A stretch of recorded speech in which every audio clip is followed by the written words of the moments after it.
Oh, Jeff Hello, Nelson, everyone. Hi, Nielsen, There's guys. Mike and Kuipers Tim. and Tim Van Ram Hi, Mike. and Hi, Jeff Tim. Nielsen. And Sam. Hi, Sam Sam. Bolog out in LA. Hey, Sam Bolog Assuming in LA. in Los Angeles. Los Angeles. Hi, Poppy. Did you have another drink of water? Yes, you did. Come on, come up here. Hey.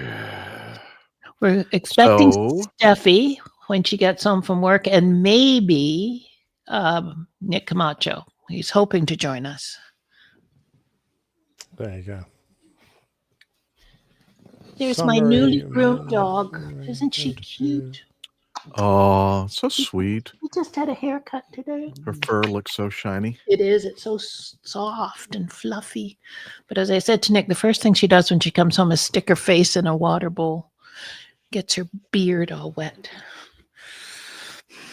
Well, Yeah, I must Mike, admit, after I've had don't- a haircut, I like to wash my hair. Do you? Okay, well, there you go. And Mike Kuipers, if Tim starts acting up, you know what to do. Yeah, he can Yeah. wield that wrench. Smack him in the face with a wrench. Chilly and wet out on the left coast today. Yeah, it feels like fall here today too. Windy. Hello, and- Neil Landwarn. Hi, Neil. Nice I to don't know why I see keep you. wanting to say Landwarm. I It's just know. easier Well, for me. Yeah. Seems to be here. Hey, APG is over.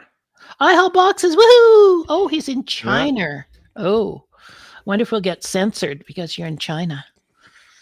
The Great China. Firewall of China. Very good. Great. Oh, you could Yeah, use that I used as to a have show exactly title. the same problem. Whenever I used to go over there, I just gave up trying to access social media and stuff. Let's see here.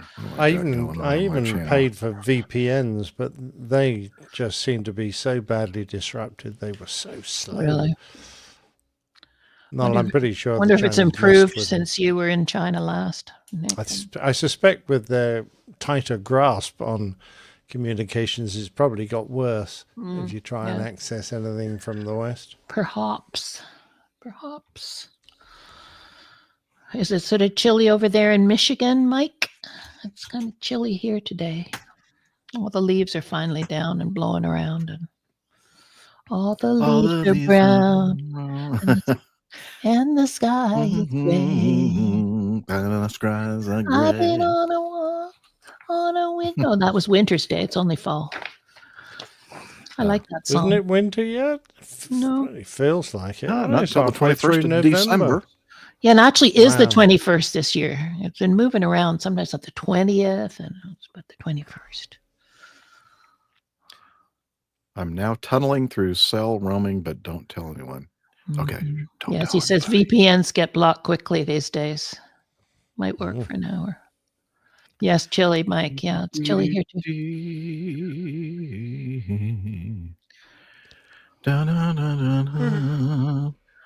Okay. Oh, what's the show number? Damn it. 639. 639. Okay. Let's see Oh, yes, what there sorry. is in the Remind world me of on that. 639. Where in the world is 639?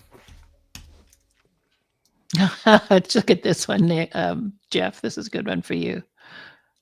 From Tim. Got a TP when camping. All the leaves are brown. It's so true. Hi, now who is that? T. Metalka. Metallica. Metallica? Metallica. I don't know. There's no You have to you. say Victor Papa November. Victor Papa November. Oh, yeah. That way the Chinese won't know that you're talking about a Yes. VPN. They don't understand phonetics. No. No. Anyway, welcome. I don't think I've Yeah. seen you here before. Well, You that's nailed quite an apt one. 639. 369, the goose drank wine. 639 Squadron during the war provided anti-aircraft cooperation duties. So they must have been like the wartime equivalent of the Civil Aviation Authority or the FAA, come to that. Oh, Why are they so anti-aircraft? I mean, yeah. we're pro-aircraft What's here. the matter with them? Well, 639 Squadron were actually target provided target towing duties. So when I say anti-aircraft, it was anti-aircraft cooperation Oh duties. yeah, like an Uncle Car and anti-aircraft. What did you do in the war, Daddy? Well, I towed things around, dear. Yeah, And people because- shot it. yeah, I got shot at more than anybody else in the whole war. I hope How Oxus often said, do those guys get hit by things when they're towing? I don't know. Targets. I suspect if I manage, that'd be an interesting one for a plane tail, actually. I 'Cause that don't doesn't know seem how very easy safe it to would. me. No. Which is why we had very strict angle off and range limits on our gunnery. But yeah, I wonder if I could find if anyone's actually assembled. I hope Oxus says that sounds like something for the anti-pilot guy show. Yes. I love iHoboxes. It's still APG, but it's not. Did you see airline. that story I sent you, Nick? I didn't think there was enough for a plain tale about that crash after the war that killed all those women on a Lancaster. Did you see that thing? I sent you a couple of things on it. Emails. No, I must have missed that. I sent you emails. Did you? I tend to, because I get all the feedback ones, and a lot of them are from little people in India who are offering their services to Anyway, you guys. I'll send it to you again. It's just an yeah, interesting please do. story. Yeah. Please do. Yeah, pay attention I when we know. send stuff to you. I Okay. know. Yeah. I'm going to make a little thank you. public service announcement on the show today about, please, people, if you're going to send feedback, which we love getting, please send it to the feedback email. Don't send it to me directly. Yeah, more and more people are sending it to individual emails. I know. Addresses. As if that gives them an in. It does not. It does not. It does not. It Pisses us off. Well, but Jeff's got this very smartly set up. When it comes into feedback, it goes right into our Evernote, which is where it's our repository. So anyway, if it doesn't come to feedback, it's more likely to get lost. And anyway, hi, Eric in Norway. I think you're in Norway. Yeah, that's a good idea to mention that. Yeah, please. Good idea. Please.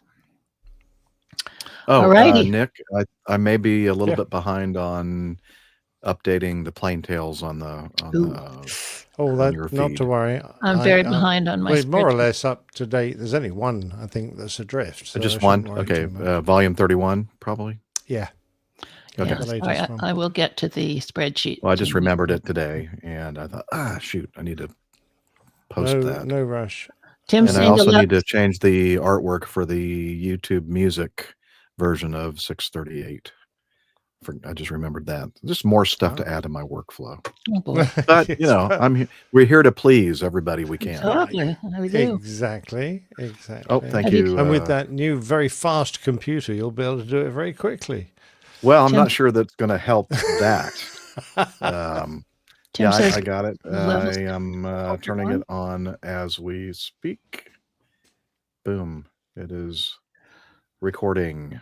Let's see if I have some waveform. I see a waveform from me. How about somebody from I see a StreamYard? little silhouette of a man. Okay. And how about...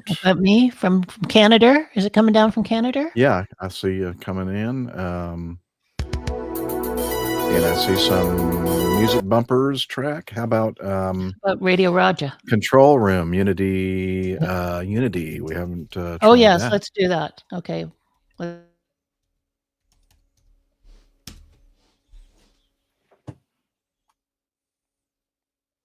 Oh, hang on a minute.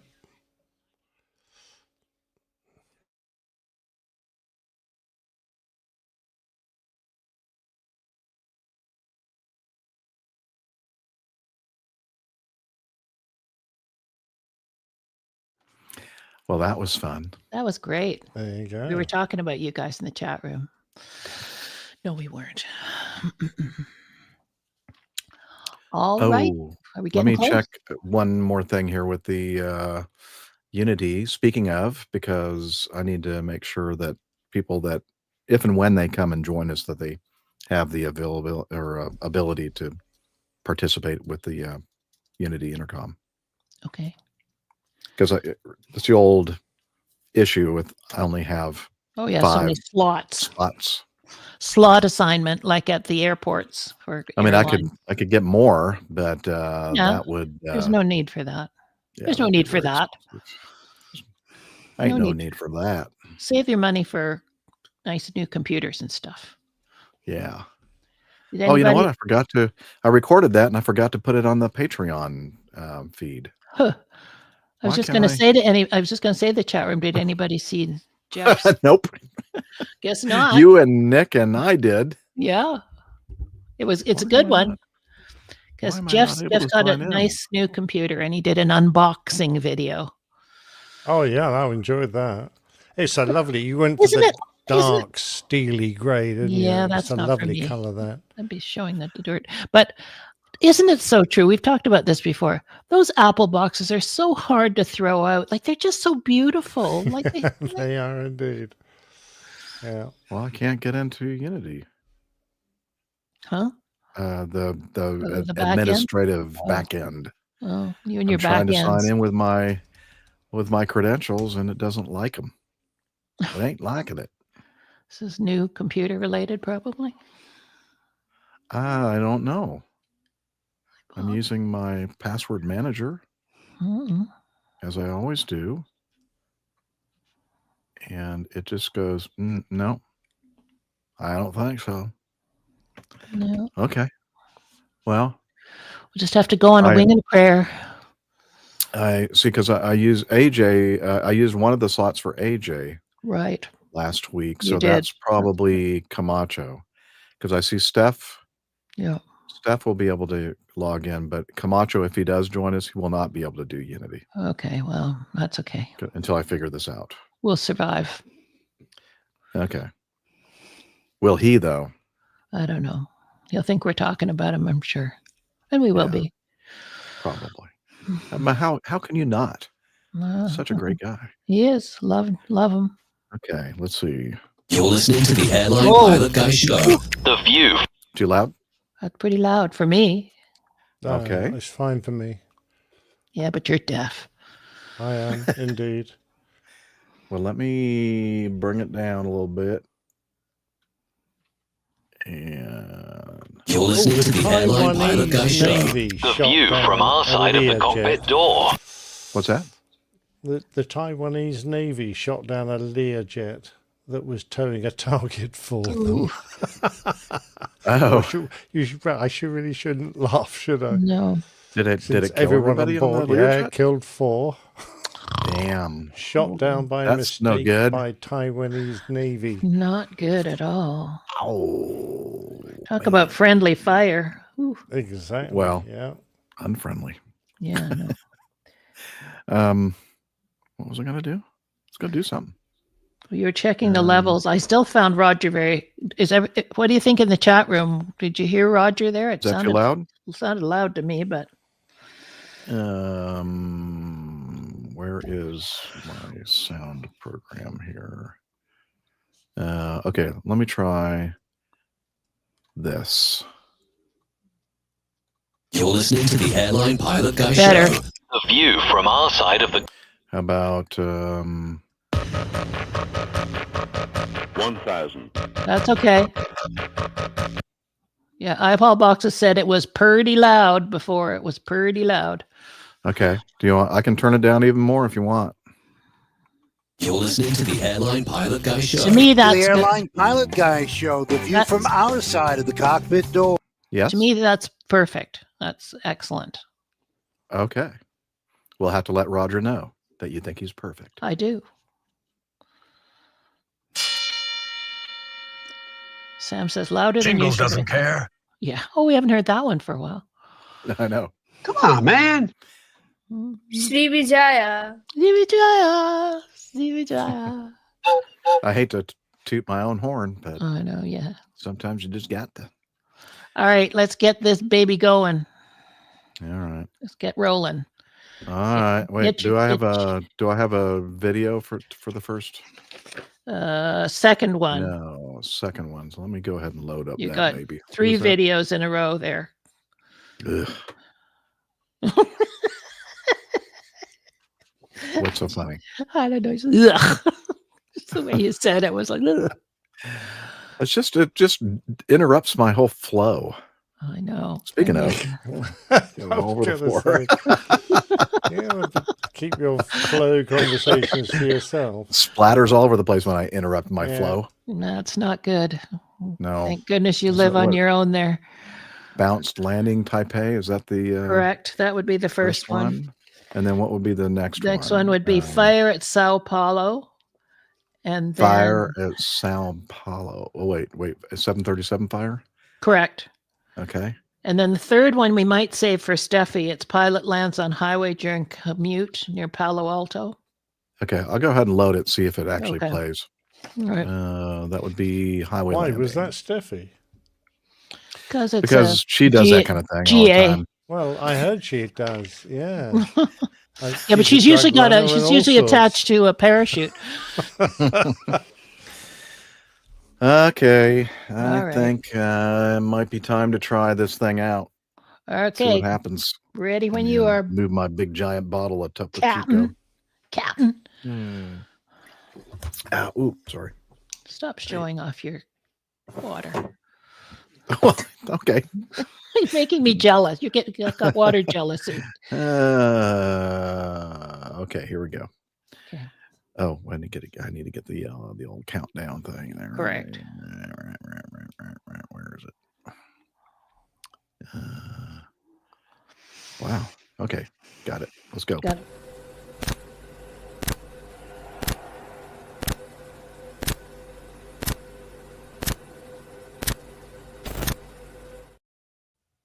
You're listening to the Airline Pilot Guy Show. The view from our side of the cockpit door. WAPG. It's the Airline Pilot Guy. Airline Pilot Guy, episode 639. Yeah, he's up in the sky. It's the Airline Pilot Guy. Hello, you're listening to the Airline Pilot Guy show, the view from our side of the cockpit door, with your host, Captain Jeff, broadcasting live from the APG Road Vessel Studio. Today's show is recorded on the week of November 11th, 2024. Yeah, he's up in the sky. It's the Airline Pilot Guy. Each flight is flying by with the Airline Pilot Guy.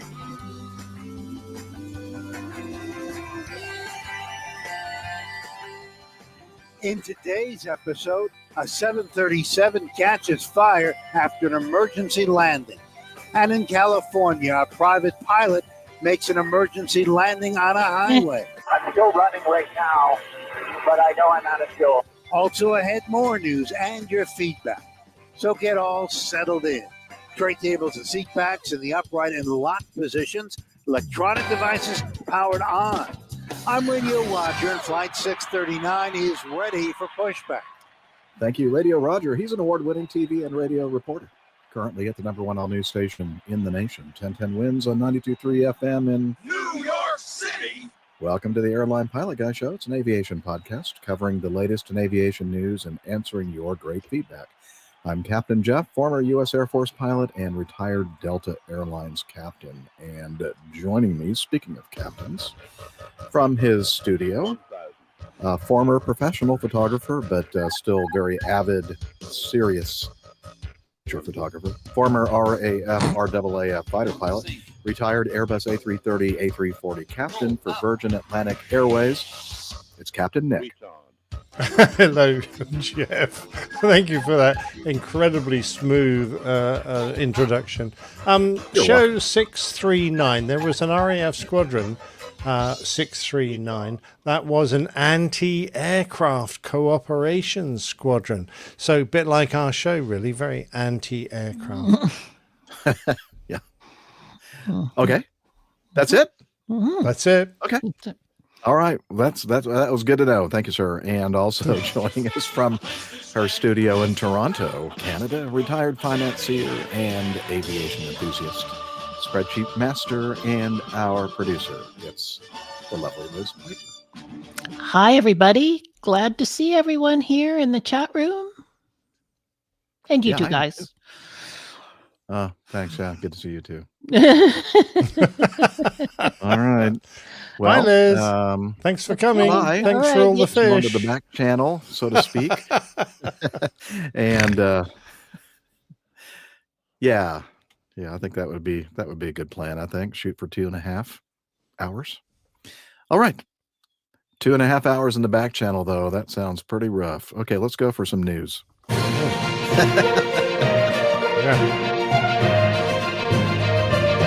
Not sure what that means.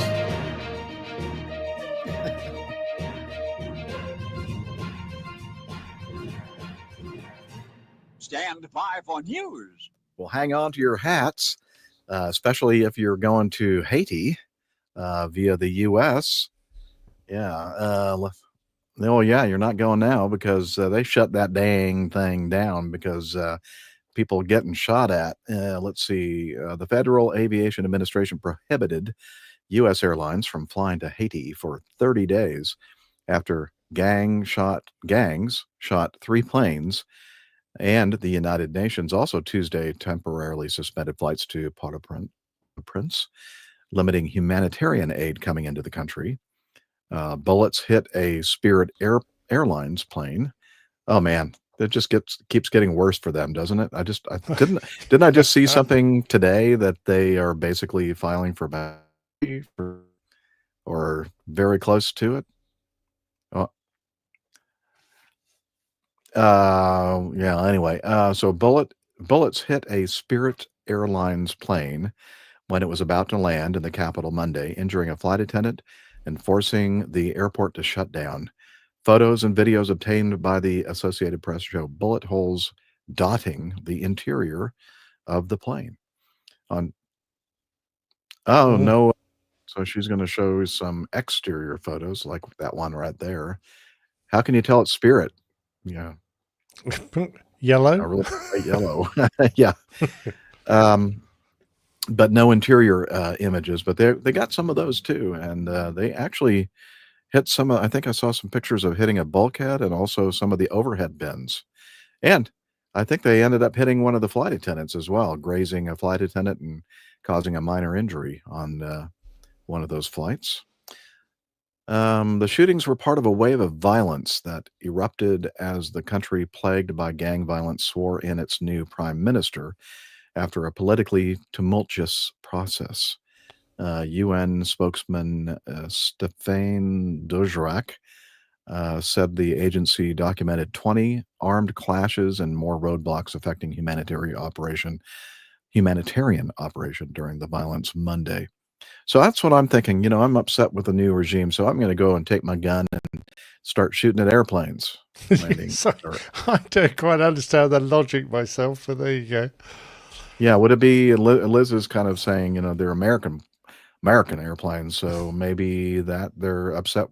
Did we have something to do with the recent regime change there? Well, we probably did. We probably did.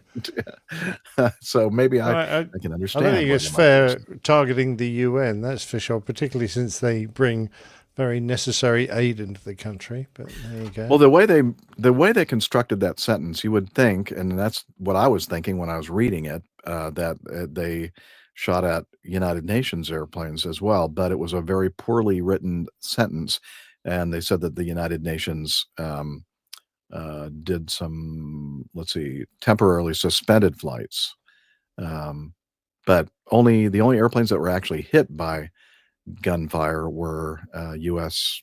airlines. I think Frontier and Spirit.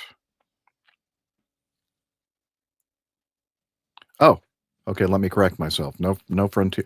Maybe Frontier was on the way and then they left, or they ended up landing. It would have been a perfect place for an airline called Frontier, wouldn't it? Yeah. No kidding. So who did suspend flights? Obviously Spirit, American. Yeah, anything under the jurisdiction of the FAA. So basically everybody that flies there.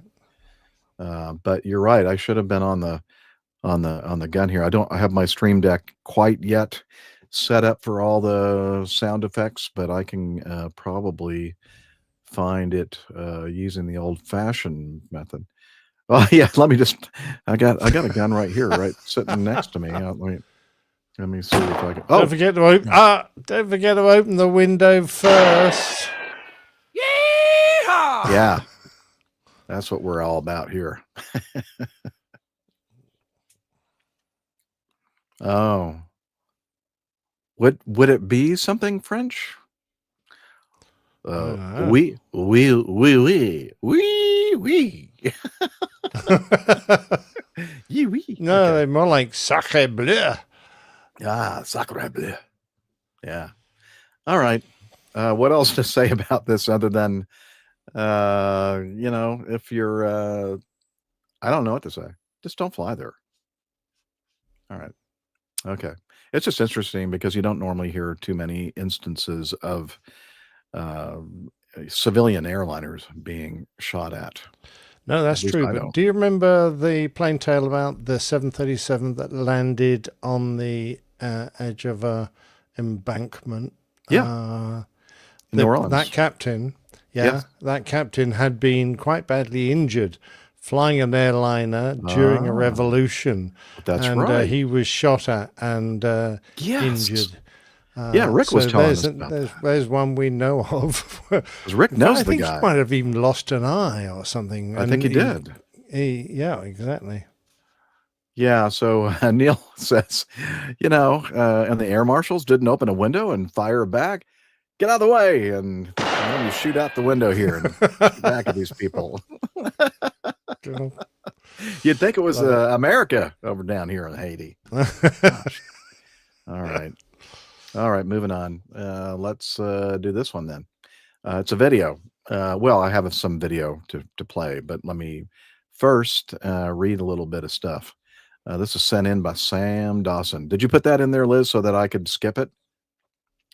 Because Sam Dawson sent it? Well, oh well. He says, interesting. My guess is a lithium battery fire, but we shall say. Okay, so it's no,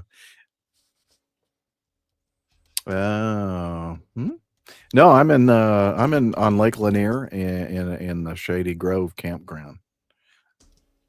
Oh, did I do that? Yeah, you're right. Okay. All right, let me do this then. Okay. The next item in our news segment, and the reason I know that is because it's numbered 01A2.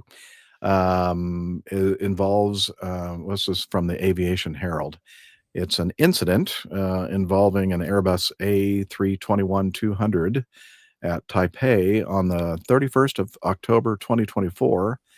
And they had some issues landing or trying to land an airplane there during a big storm, a typhoon. Let's see, it was a Starlux Airbus A321-200 November registration Bravo 58206 performing flight 871 from Okinawa to Taipei. They had entered a hold due to weather and subsequently positioned for an approach to Taipei's runway 5 right. The aircraft touched down at 17:34 local time, but bounced and touched down a second time. The left wingtip contacted the ground before the aircraft became airborne again and went around. You're having a hard time visualizing that, Liz? Oh, well, here, let me see if this. So the runway all lit up. Oh, yeah, he's kind of going sideways there. All right, and touchdown. Oh, big bounce. And then the left wing dropped significantly. Huh. I wonder why the left wing dropped like that. That's weird. And then later in this video, well, maybe not. I thought there was more to it where they actually successfully landed. Okay, well, that's good because this is the important stuff that we just covered that first time around. They went back out and gathered themselves and said, you know what? I think we should give this another shot. This time, though, when we kick out the rudder, let's go ahead and lower the right wing to keep from the left wing hitting the runway. Yep. Easy for me to say now that I'm not flying anymore, but that's what I would do probably. Yeah, I know. Now, there's a bit of a contradiction in this story, isn't there? Because is there? it says definitely the left wingtip contacted the ground, but a detailed inspection then revealed no damage to the wing. So there you go. Really? Who did the inspection? It doesn't say. It just says a detailed inspection has been performed. Huh. Exactly. I bet the airline I've did attached the wing inspection photos for your reference. Well, we don't seem to have that, sadly. You have? Oh. No, we don't have them. Staff! Can you get them? Simon? Oh, Simon's fault. Yeah. Okay. And then it says, of note, at such speed and force during a landing, the wing would not remain intact if it had made contact with the ground. Well, I beg to differ. It's quite... What? And happened many times before that someone scraped a wingtip along the runway. Well, it's in the bit in italics before the weather. Yeah. But it's okay. The airline's report. 1st of November, the airline reported. I'm waving the BS flag on that one. Yeah, so am I. Yeah. So obviously we didn't touch the runway because the wing would have fallen off, is effectively what they're trying to say. So are there any instances in the past where airplane wingtips have hit the runway and the wing hasn't fallen off? I don't know. I'm going to need both sets of hands, fingers, and toes to count them. And I'm going to run out of those, that's for sure. All right. So what we're saying here then is that there's nothing to see here. Move on.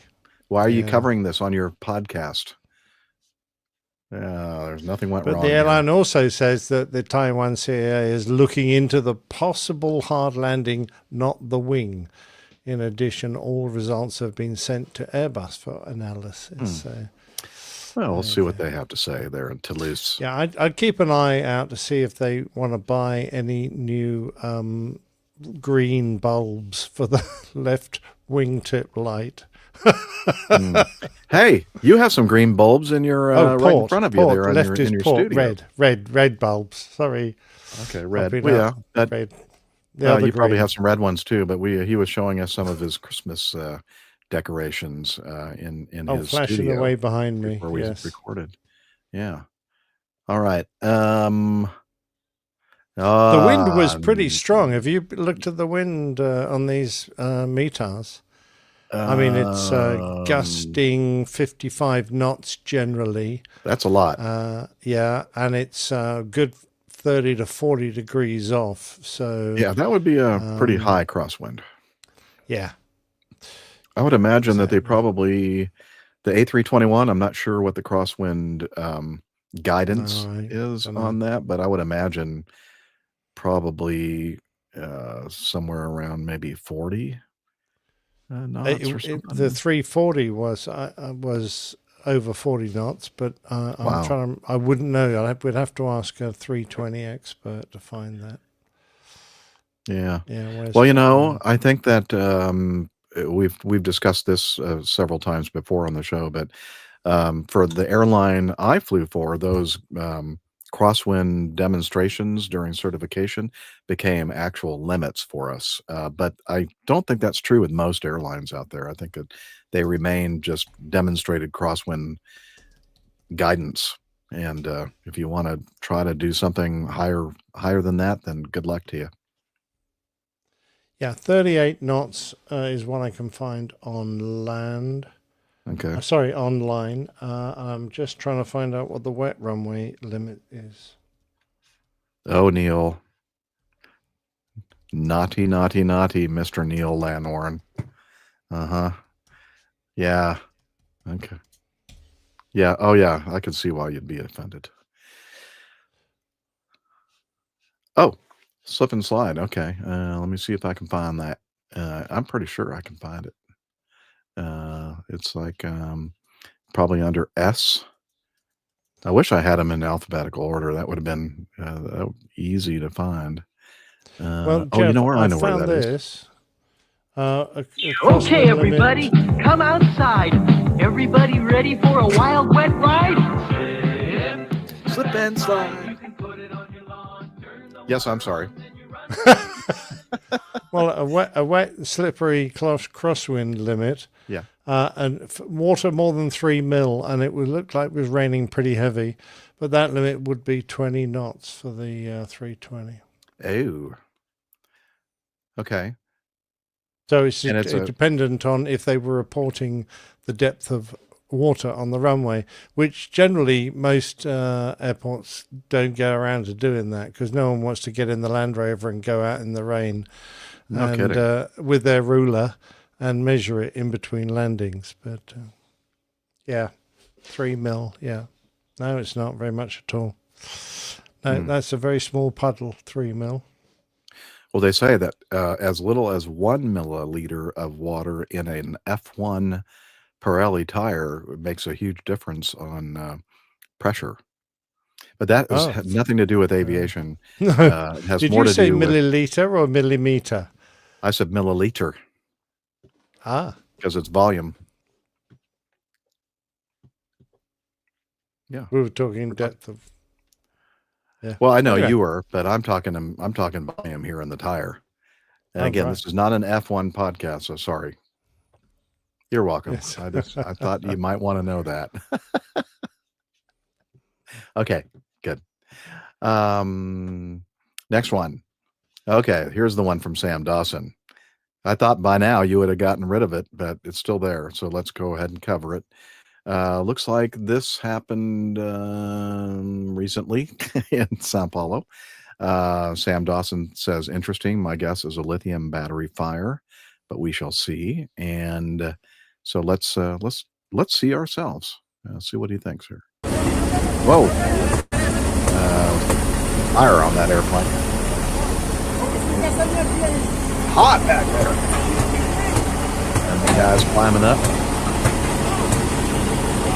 Probably not. Oh yeah. A lot of damage for the back there. Yeah, that's been totaled. Yeah, that hull is totaled. Yeah, that's not good. Not good. So we're looking at images or videos of this 737 that was Go version, Great Holland version, and as Sam says, he suspects that they may have had some lithium-ion batteries. Well, this is a 737, so I reckon the hamsters in the wheels, they just spontaneously combusted. Yeah. Okay. That's my guess. It could be it. Yeah. Now, was this a MAX? Because then you could just blame it on that. You certainly could. I don't know is the answer. I can't find that information. Oh, it's a 400 SF. All right. Why can't I get rid of... Why I'm trying to remove that thing. Okay. Thank you. Oh, that was your picture. I thought that was still the video. Okay. Okay, well. Also, okay, total cargo totaled. All right. Oh, another video. Oh, we're gonna maybe save that one for Steph. All right. Let's the one that you can't wait to cover, Captain Nick. No. Oh, wait a minute. Yes. Do we really need to do it? I don't know. Why not? Might. Okay. Here we go. This is from the Aviation Herald, and it's a preliminary report involving, is it Batik Air? Yeah. Okay. Batik Air Boeing 737-800 at Canberra descended below minimum safe altitude. So let's see. They're performing flight 6015 from Denpasar, Indonesia to Canberra. Am I saying that right? Canberra? Canberra, yeah. Okay. Was on approach to Canberra when the crew elected to enter a holding pattern at Mombi.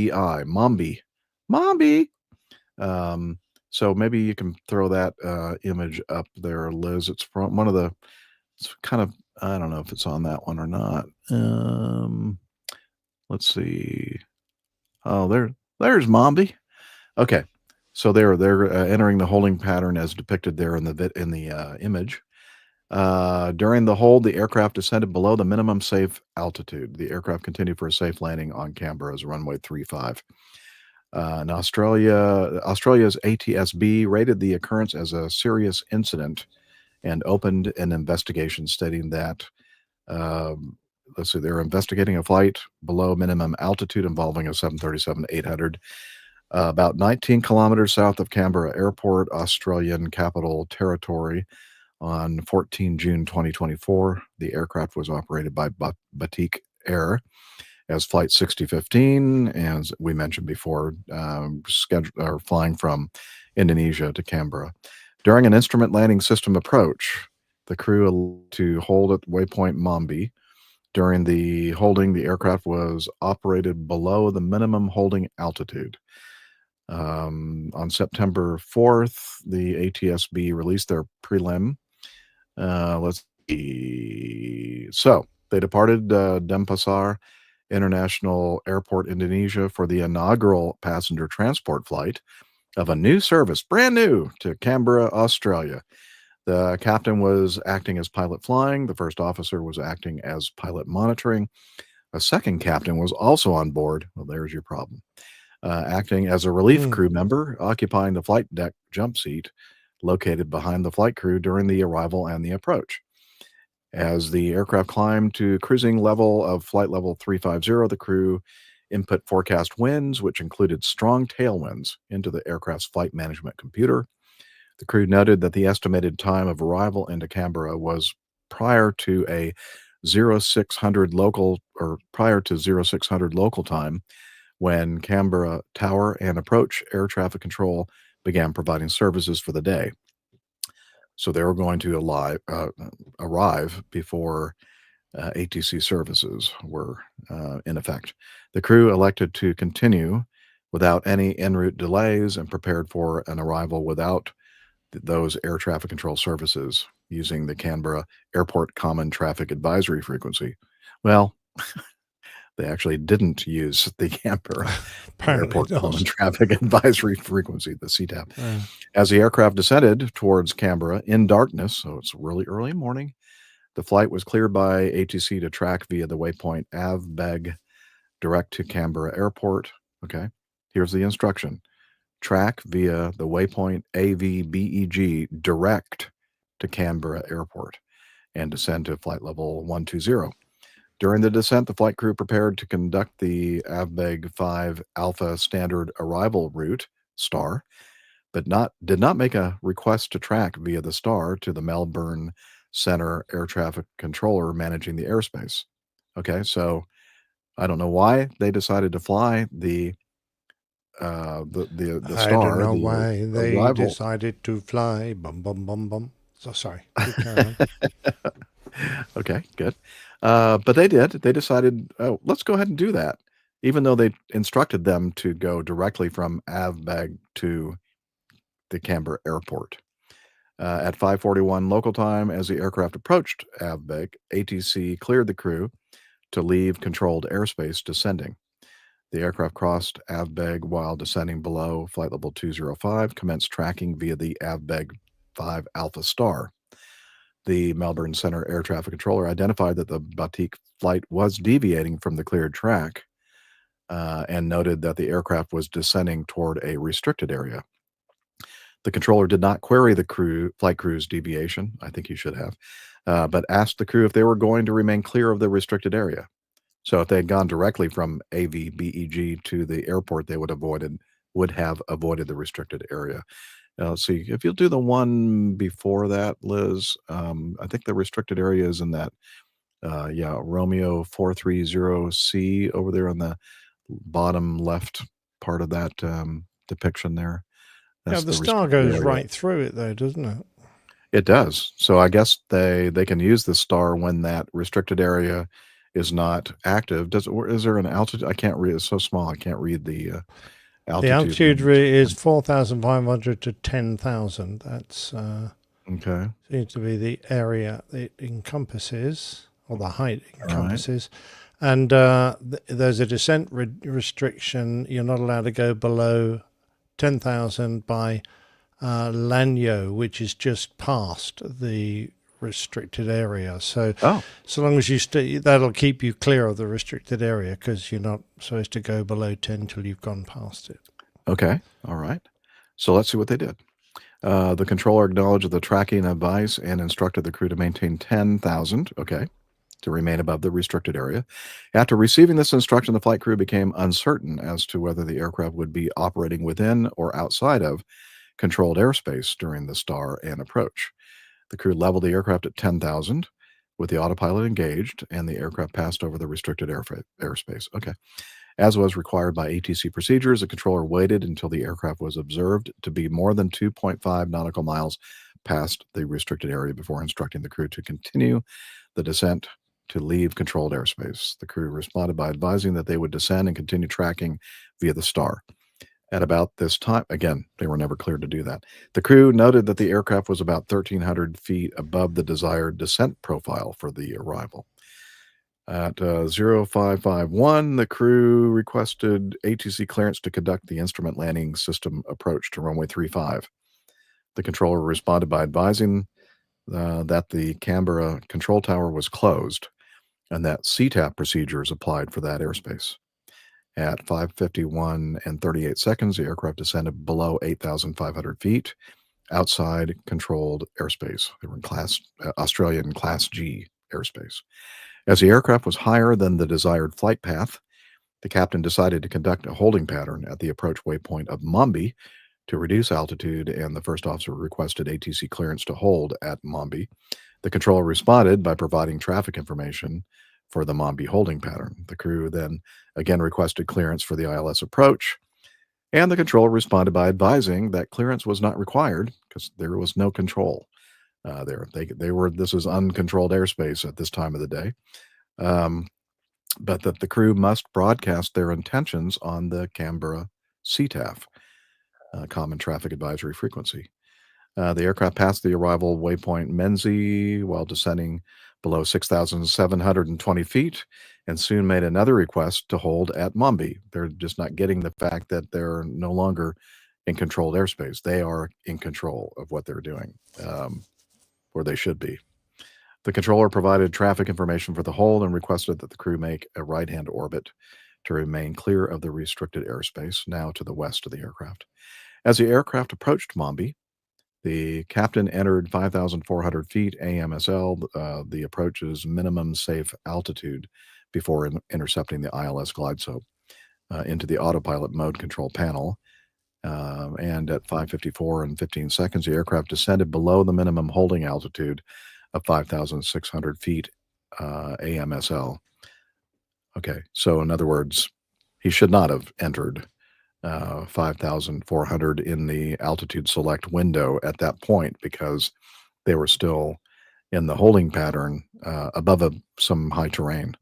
And so basically, it was a 200-foot difference between the platform height at Menzies inbound for the ILS and the holding pattern. Okay, which not much. the reason for that, of course, is that the ILS is obviously pointing at the runway and you don't deviate. In a hold, you've got a much larger area where you have to keep clear of high ground, and that probably gave it a slightly higher minimum altitude. But the captain obviously didn't tweak, because I have to say this is not the best drawn plate I've ever seen. The hold is up in the top right corner, and the minimum altitude for the hold, there are next one, Liz. Next one, Liz. Top right corner, there are two minimum altitudes. One, if you stay within a DME limit of 14 miles, and the other one, you can exceed that limit, but then the minimum altitude goes up to 6,000 feet. I suspect the crew sort of didn't twig that, because there's nothing written on the hold as such that's in the middle bit, the picture. So I don't know. We want to give them any break for that? Probably not.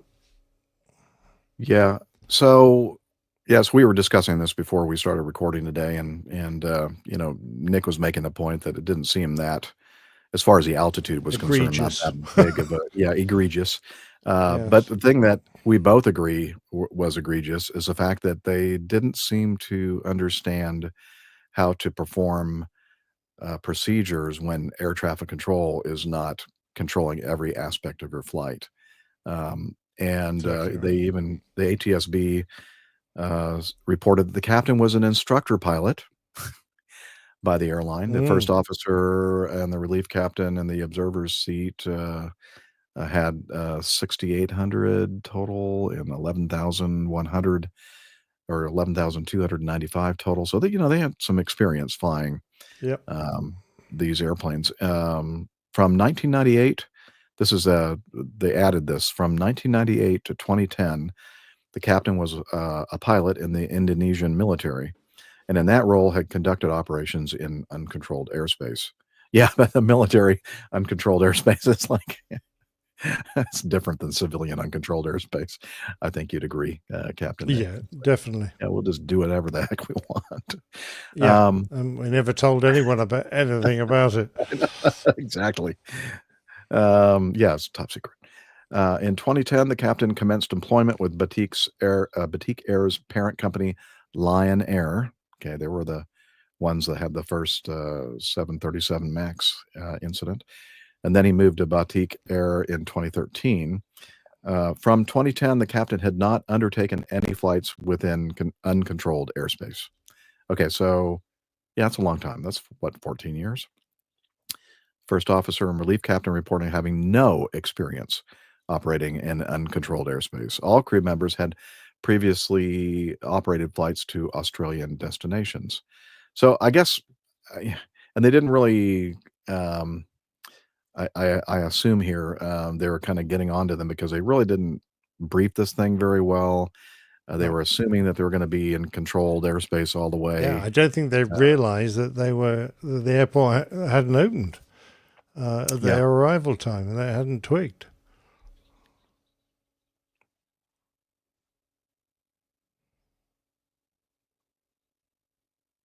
Oh yeah, they did make a choice. So en route, they calculated because of the tailwinds that they were going to be arriving before.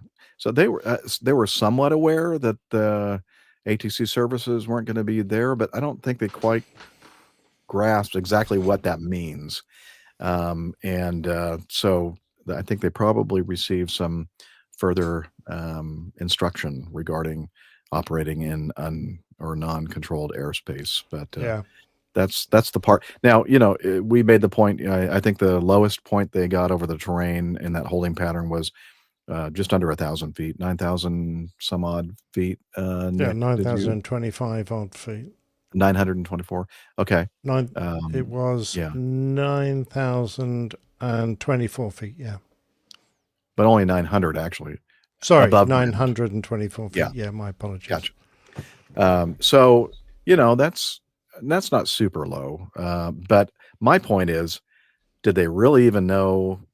Did they have any idea that they were below 1,000 feet above the terrain at that point? I'm not sure. I think they were so confused about what they were supposed to be doing.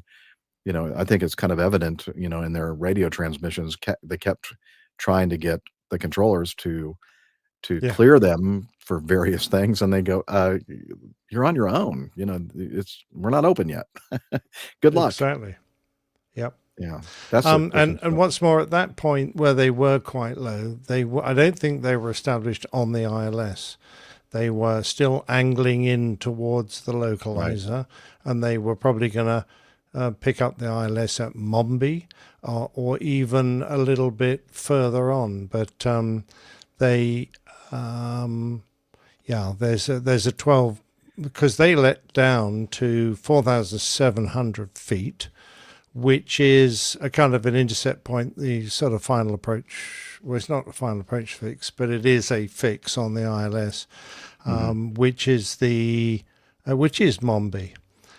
So they descended down to that height before they should have done, really, because even if they were on the ILS, they should have started at 5,400 feet and then gone down and done 12 miles, 5,100 feet, and then 4,700 feet at Mombi.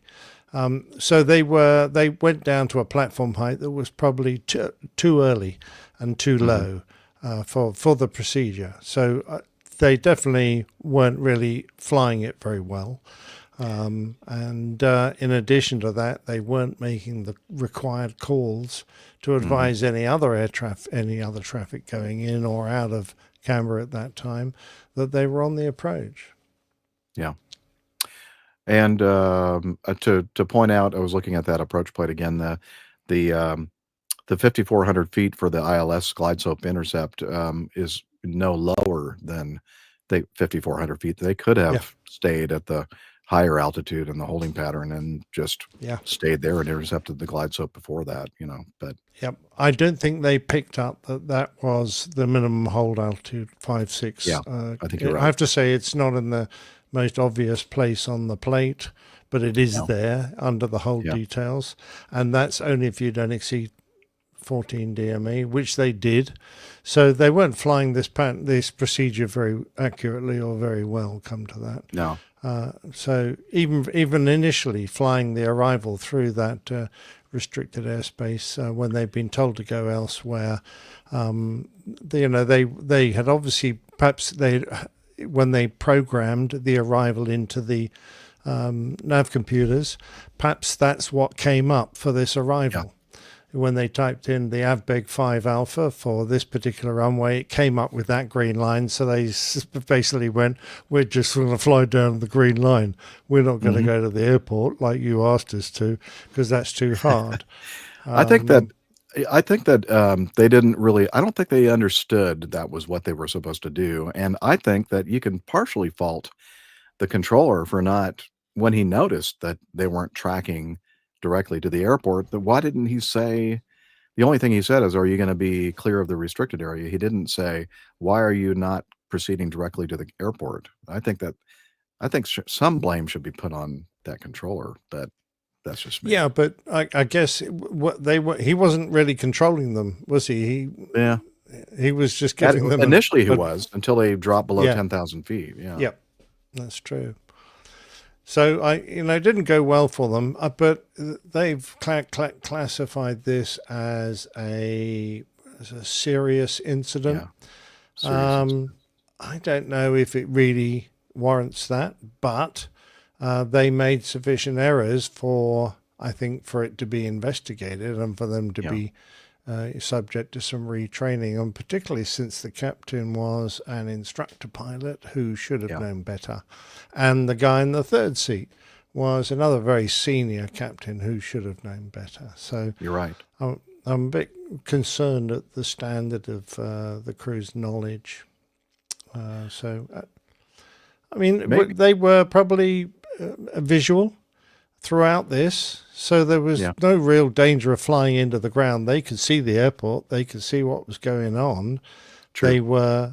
They were flying below the procedural altitudes to fly this instrument approach, but in reality they were looking out the window seeing the ground. So I don't know if another thing they talk about, the Australians love to nitpick the speed limit for, I'm not kidding, the speed limit for this arrival was 170 knots to fly around the hold.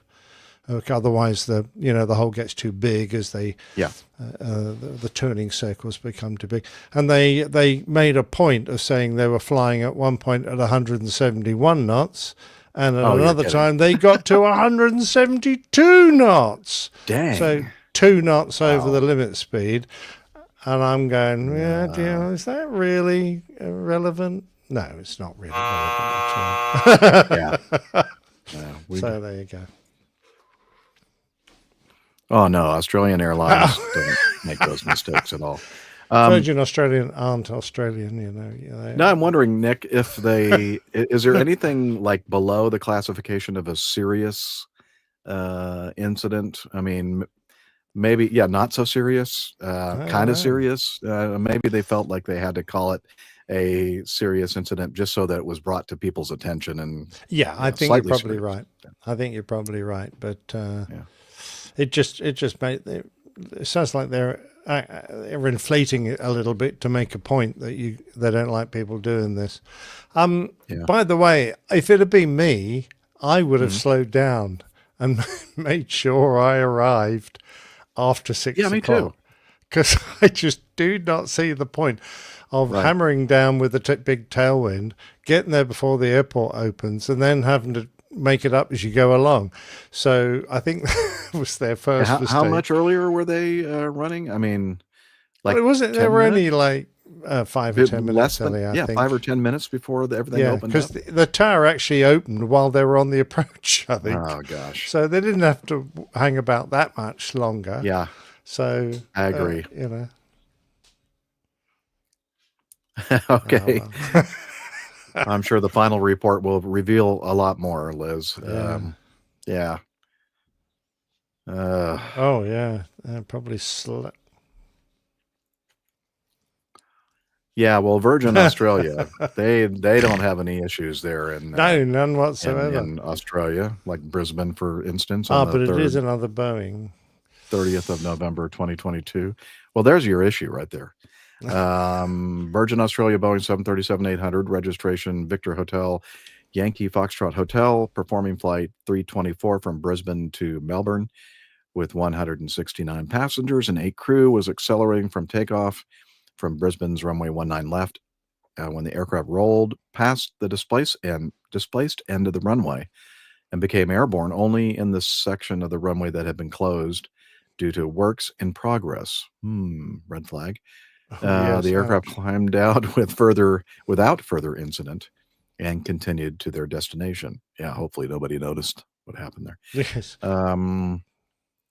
Yeah, so between November 29 and November 30, they had a NOTAM, I guess, that 831 meters of the southern part of the runway were unavailable due to works in progress.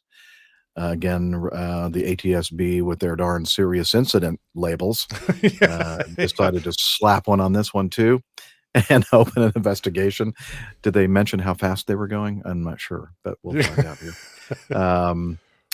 Let's see, November 5th, they released their final report. And so they basically talk about the fact that the flight crew did not identify critical performance data that was appended to the Brisbane NOTAM that stated that the runway length reduction for 1 right, 19 left was affected by this closure. And so basically, I guess they put in the wrong data, right? In their I believe computer? that's the situation. I mean, the mitigation here is that the NOTAM where this information was concealed was titled runway 01 right threshold displaced. And then further on in that paragraph, it mentioned a significant run reduction in the length of the runways 01 right and 19 left, which was the one they were going to land on. Because of the title, the captain dismissed this NOTAM. He went, well, that's not the runway I'm going to use, so I'm not interested in that, and skipped through. And this is where I have an element of, quite a strong element of sympathy, because we know just how tough it is to get through all those NOTAMs and how poorly they can be. Poorly they can be written. And this was a classic example of, a NOTAM which should have been in absolutely plain language that the runway had been shortened. This runway has been shortened, and it was just, not easy to pluck out. And considering the volume of NOTAMs we always have to go through on a flight, it's tough. However, and the dispatcher didn't make a big thing of it. However, that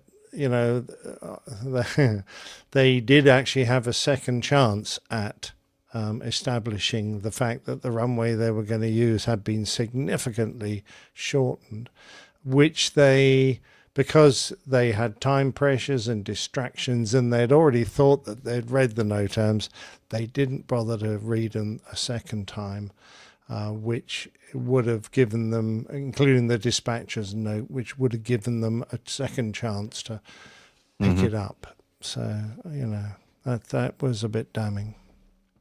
Yeah, I think that, again, it's just another example of... That's what NOTAMs are. They're just a bunch of garbage. Yeah. We've said it so many times, and people are aware, and ICAO is aware that the NOTAM system is broken and it needs to be properly reorganized so that, you don't get led down, a rosy path when one doesn't really exist because of poorly written NOTAMs. Yeah. But the NOTAMs, boy, the NOTAM system is really messed up. I can tell you that right now. Yeah, I agree 100%. Former chairman of the National Transportation Safety Board. Love that guy. Yeah. Yeah, Robert Sumwalt. Yes, Liz, you were saying something?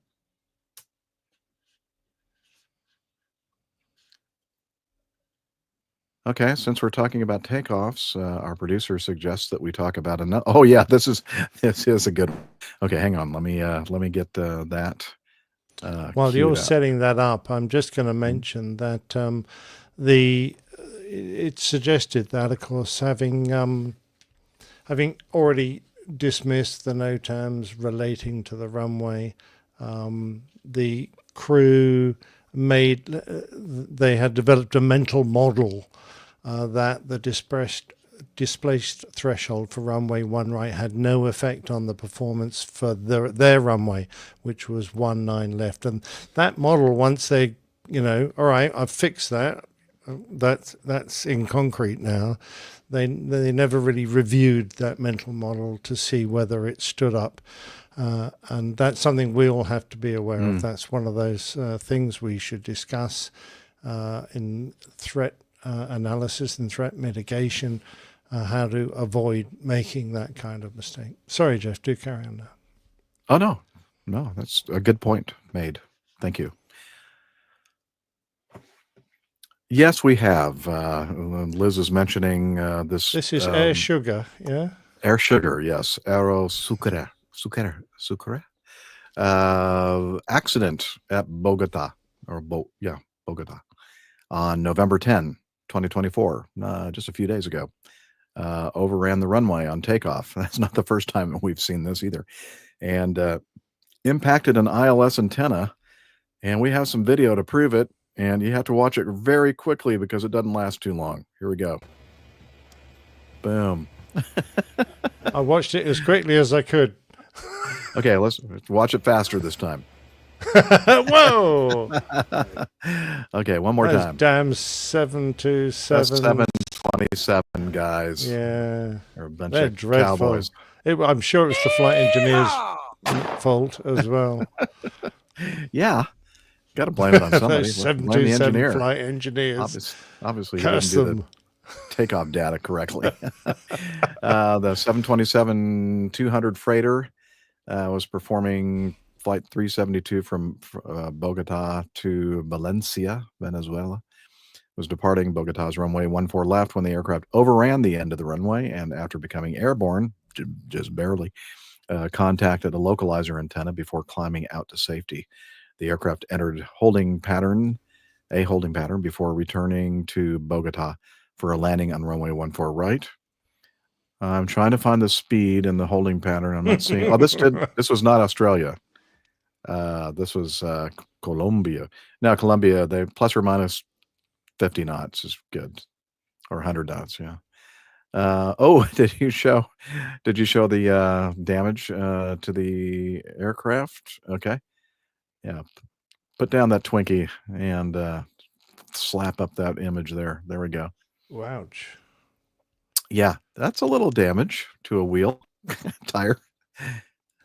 Yeah. Yeah. Well, we did an investigation and noticed no damage. Yep. And exactly right. And there's no damage to the antenna assembly at all, as far as you know. Yeah. Can you put that one up there, or do you not have that one? Oh, yeah. That shows the antenna array in disarray. Very good. Is that where they got the term? Very good. Yeah. Yeah. That'll be in the show notes if you want to look at it. Yeah. Okay. Aero Sucre. Up there at it again. Okay. Do we need to do any more? How are we doing on time? Okay, let's. Radio Roger. So obviously, yeah. So Radio Roger knows that I attended and graduated from Auburn University, one of the most Oh, that's where prestigious all those hooligans come from. universities in the southeastern United States, if not the world. Or the galaxy, yeah, or the universe, let's just say. So I think that Roger is trying to pimp me or something. I don't know. Let's see. The 2024-25 college basketball season got underway earlier this month, and Auburn men's basketball is already stirring up drama. As the number 11 Tigers made their trip to Houston to take on the number 4 Cougars, reports emerged about an incident that occurred on the flight Friday night. The pilot of the flight diverted the plane back to the departing airport due to a fight between Tigers players. Auburn eventually took a second flight to Houston on Friday evening, reportedly landing in Texas around 1 a.m. local time. They didn't get a good night's sleep, I guess. And I guess the two that were involved in the fight, the two players, were not on that particular So this airplane. is two players on the same team. This Yeah, is on the not- same team. She's not against the opposition. No, okay. no, yeah, nothing. I guess, well, let's see. The Tigers freshman forward Jackie Howard and senior forward Jaheim Hudson were allegedly the two players. I guess Hudson, the elder senior, transferred to Auburn from Southern Methodist University in the off season, and only scored 2 points and had 2 rebounds during the Tigers season opener. However, the young guy, the freshman, is a former four-star recruit from Georgia. He scored 7 points with 4 rebounds. They were probably talking about what they were able to do in that first game. I guess they were talking smack, and one of them didn't like it. They started hitting each other. Yeah. Anyway, so they returned to Auburn University Regional Airport, which is between Auburn and Opelika, and the police were there to meet them. And yeah, I don't know. That's really all I to like it. this bit where it says the altercation occurred in airspace, not in the jurisdiction of the Auburn Police Department. So they put their hands up and said, "Well, I got to do anything." We can't do anything. Yeah, Sorry. no, nothing to do with me. Just shake. Now, they obviously shake haven't hands. read the Tokyo Convention on air law. Well, yeah, this is Auburn, Alabama. They're not going to be up to speed on that, I'm pretty sure. They do. They have a big aviation department there. I have a degree from the aviation department, aviation management degree. Yeah, well, yeah. I guess we don't really need to say anything else. Okay. Well, thanks, Radio Roger. Oh yeah, if Nick and I weren't, we're traveling on airplanes or cars or whatever, man, we'd be in fights all the time. Oh, all the It'd time. be a mess. Absolutely. Yeah. Well, you know what I think we should do? Let's go to the Getting to Know Us segment. No more of this news nonsense. Getting to know us, it's the way we kind of figure out what everybody's been up to between shows. And Captain Well, I Nick. know what you've been doing. Shall I do your bit for you? Yeah, sure. Whatever you want. Well, Jeff got a really, really nice computer. He was going to go along and buy an ordinary computer, but he ended up buying one with the new M4 processors in a beautiful dark grey color. I think it's about a 16-inch, is it, Jeff? It's well, hang on. You can't remember. 16-inch. Get your Yeah, tape that- measure out and Wow. measure it. That's a lot. What do you think about that, Very Nick? impressive. Oh, yeah, I know it is. Actually, no, I went with the 14 because I did at some point a couple of years ago. I actually bought a 16-inch MacBook Pro, and the thing was heavy as lead. I mean, it was like, oh Wow. man, this like I'm, and this is my computer that I take everywhere with me in the backpack, and even this 14-inch model is considerably heavier than noticeably heavier than the MacBook Air that it essentially replaced. And because Captain Nick pointed out that I was kind of complaining. This is my fault that now, you see. no, well, sort of. If I can blame somebody else and deflect from me, I'm going to do that. Of course. Why not? So that's what we do. So it's really getting dark here in my my van. I'm wondering if I should turn on some light because the light that's lighting up my face is, now the computer just went to dark mode, so now it just got even less light. All the light coming from the screen is the only thing that's lighting me up here. So I'm gonna get something to light me up. But it's going to kind of, what do they call that?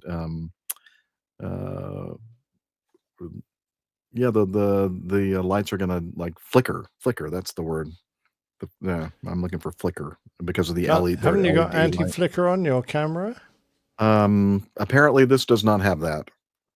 Oh, Or maybe there's a setting on the Insta360 link that I don't know about. Maybe I'll investigate that after the recording here. But let me turn on the slide. There we go. There's the slide overhead. Does it? Oh, is it flickering? It doesn't look like it. no, it does not. It looks fine. Oh, well, maybe a little bit. Got a little yellow, but apart from that, Yeah, a little bit over here on the white. I see a little bit of flickerage. That's a word that I just made up.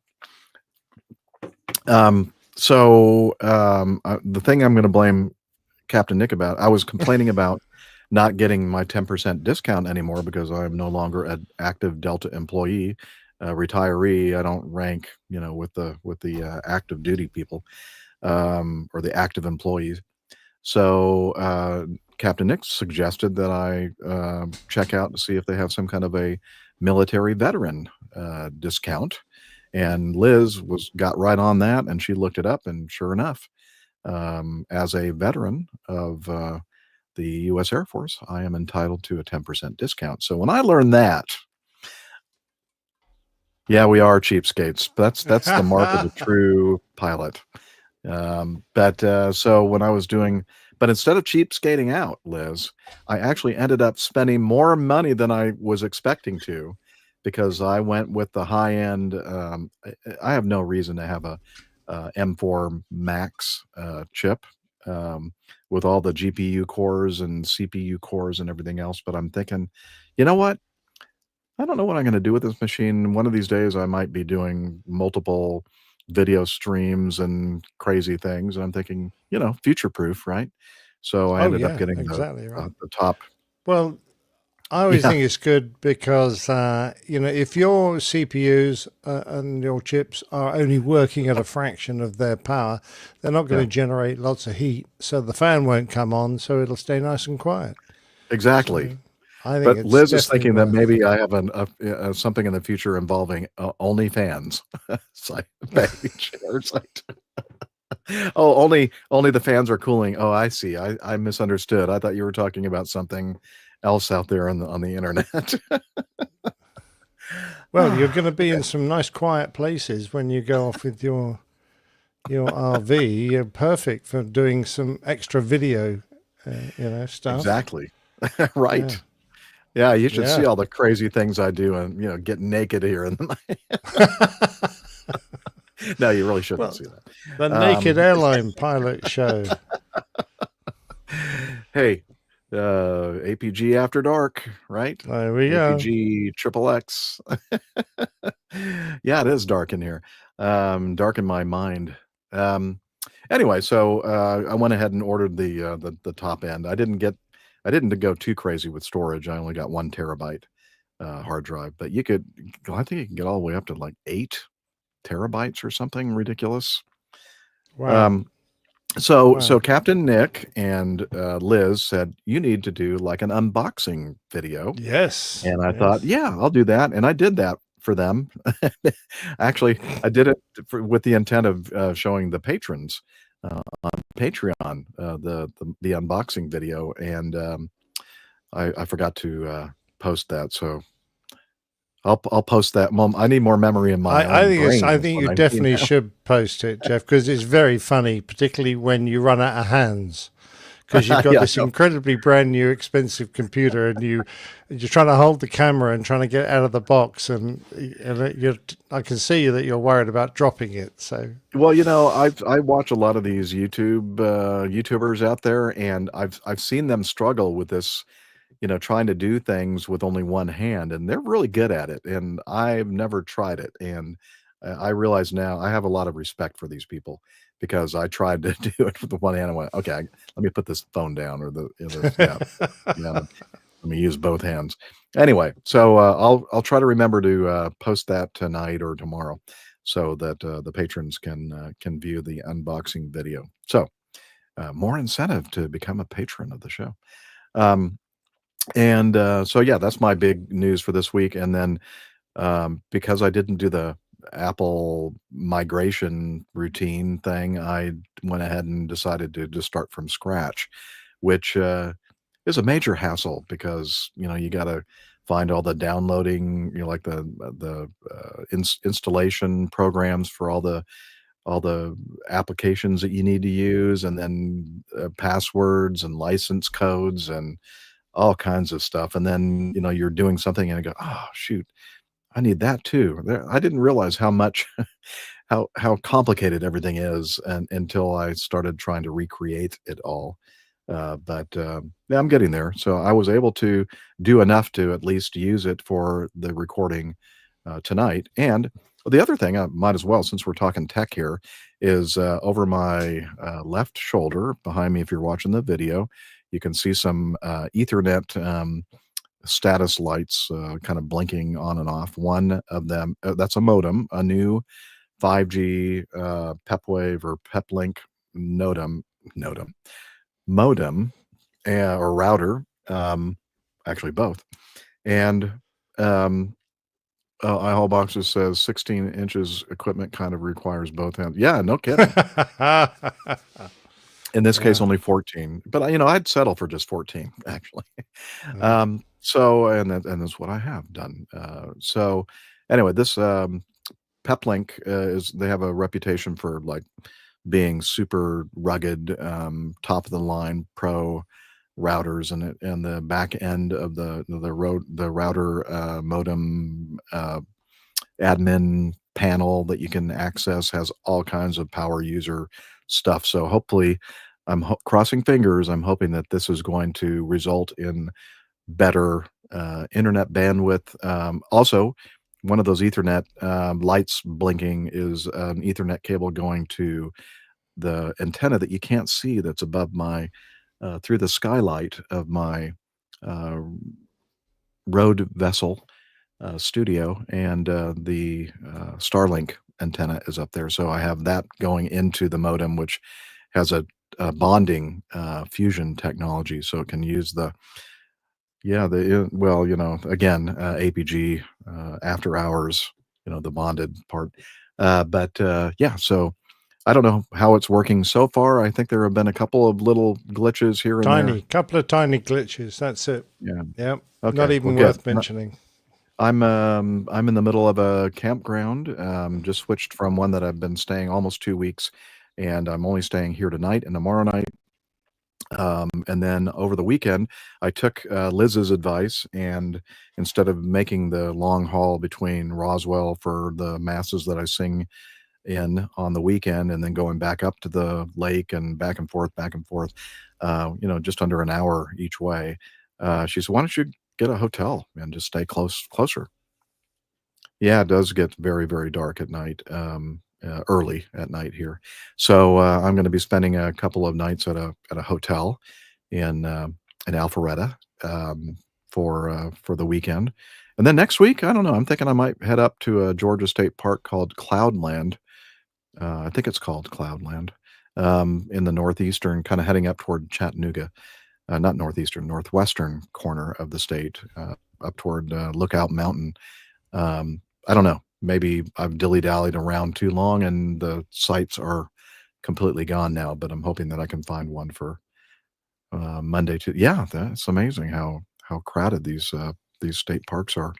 Anyway, so I'll let you know what I end up doing, but I don't have any plans made for after Monday morning, and then Monday night and on. I don't know where I'll be, but so equipment, technical stuff has been pretty much consuming all of my time between shows, and I'm still working on it. And yeah, and I'm very happy with my new, very expensive toy that was paid for by the coffee fund. So thank you very much, all of you who over time and currently still contributed to the show. That's one of the things that the coffee fund money does do for us, not only for me, but also the other hosts of the show. Oh, I see a lingering host down there in the video thumbnail. Yeah, look at that, Steph. Hey, how you doing? Lingering sounds like some sort of condition. Linger longer. Linger longer. All right. Yes. Yeah, I think linger is good. Loiter is not so good. Loiter sounds shady. Yeah. Lingering sounds like, I don't know. And I was just actually, speaking of shady, that's where I am right now. I'm in Shady Grove campground. It just sounds like there are a bunch of prostitutes that live here. Well, that would be loitering, wouldn't it? That would be loitering. Sounds more like genital herpes, but there you That's go. what I was concerned about. I didn't want to say it specifically. That's why I said it sounds like. I'm sorry you're concerned about that, Steph. Well, I'm not concerned about that. I'm concerned about what it sounds like. Oh, Liz is laughing so hard. So hard. So hard. Liz has just bust a blood vessel. I'm sorry, I couldn't resist. No, we do not want to get anywhere near the podcast. Oh, I'm sure I can put a wart in there somewhere. Nope. No. Yeah, I'm leaving now. I feel like I've lingered a bit long, Steph. and might be time to go. You're not going to linger longer. Okay. Might be time to resolve whatever this is that's going on. Yeah, we're going to get to know Steph right now. Oh, all right. Get to know me. I've been working a lot. That's about it. Wish I had something more exciting to talk about. I really don't. Work, needles in people's backs. Yeah, you know, this time of year always gets a little busy, especially in the in our country. And it's not as bad as it used to be. It used to be this mad rush that everyone had met their deductible by about the end of October, like Halloween time, and then wanted everything to be done before the first of the year. Because after the first of the year, deductibles reset, and all of a sudden you have to meet an out-of-pocket minimum, which means you have to pay for things, you know, by handing over your hard-earned cash or credit card, as opposed to the insurance covering more of it. In reality, it's, you know, that's a whole other story. We can get into how insurance in this country works. We should not, though. But it seems to have been better the past couple of years. But it still is pretty busy. Lots of people want to get things done, especially before the holidays, especially things they've been putting off all year. So, yeah, I know it. Just stay busy, nose to the grind, and yeah, not busy in a bad way or anything. Just busy, just steady, and gosh, I think this weekend's going to be a bit of downtime. Doing a event at the Whitewater Center here in Charlotte tomorrow. They're shot in the dark. Trail race, so it's a nighttime run, which I've done before. Watch out for those low-hanging branches. Yeah, I'll be doing the 5K. My younger brother has this year. They're having a half marathon event. He signed up for that, and now he's regretting his choices. He's concerned. So choices, Liz, plural. So I figure it'll take. Well, we'll be there for a while tomorrow. I'll wait for him to finish. So.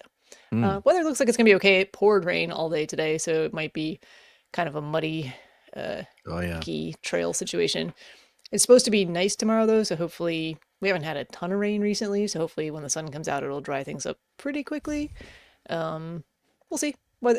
Temperatures otherwise look pretty good for the event. Yeah. Oh, okay. I can take a hint, Liz. So you're out there on the trail doing the. Okay, everybody, come outside. Everybody ready for a wild, wet ride? Yeah. Slip and slide, running down the trail at the Whitewater Center. I really hope not. Hope to remain upright, feet firmly on the ground. I've heard No that trips, before. no falls. Do you run down the bit where the water normally goes? No. What, on the slip and slide? Yeah, I mean, it's just a whitewater center, but No. They have all kinds of like single track mountain bike trails, and that's where we do the running. Oh, it's in the okay. woods. All right. Yeah. It's a little misleading with the name, but they have a lot of cycling and running events as well. Yeah, lots of Gotcha. space.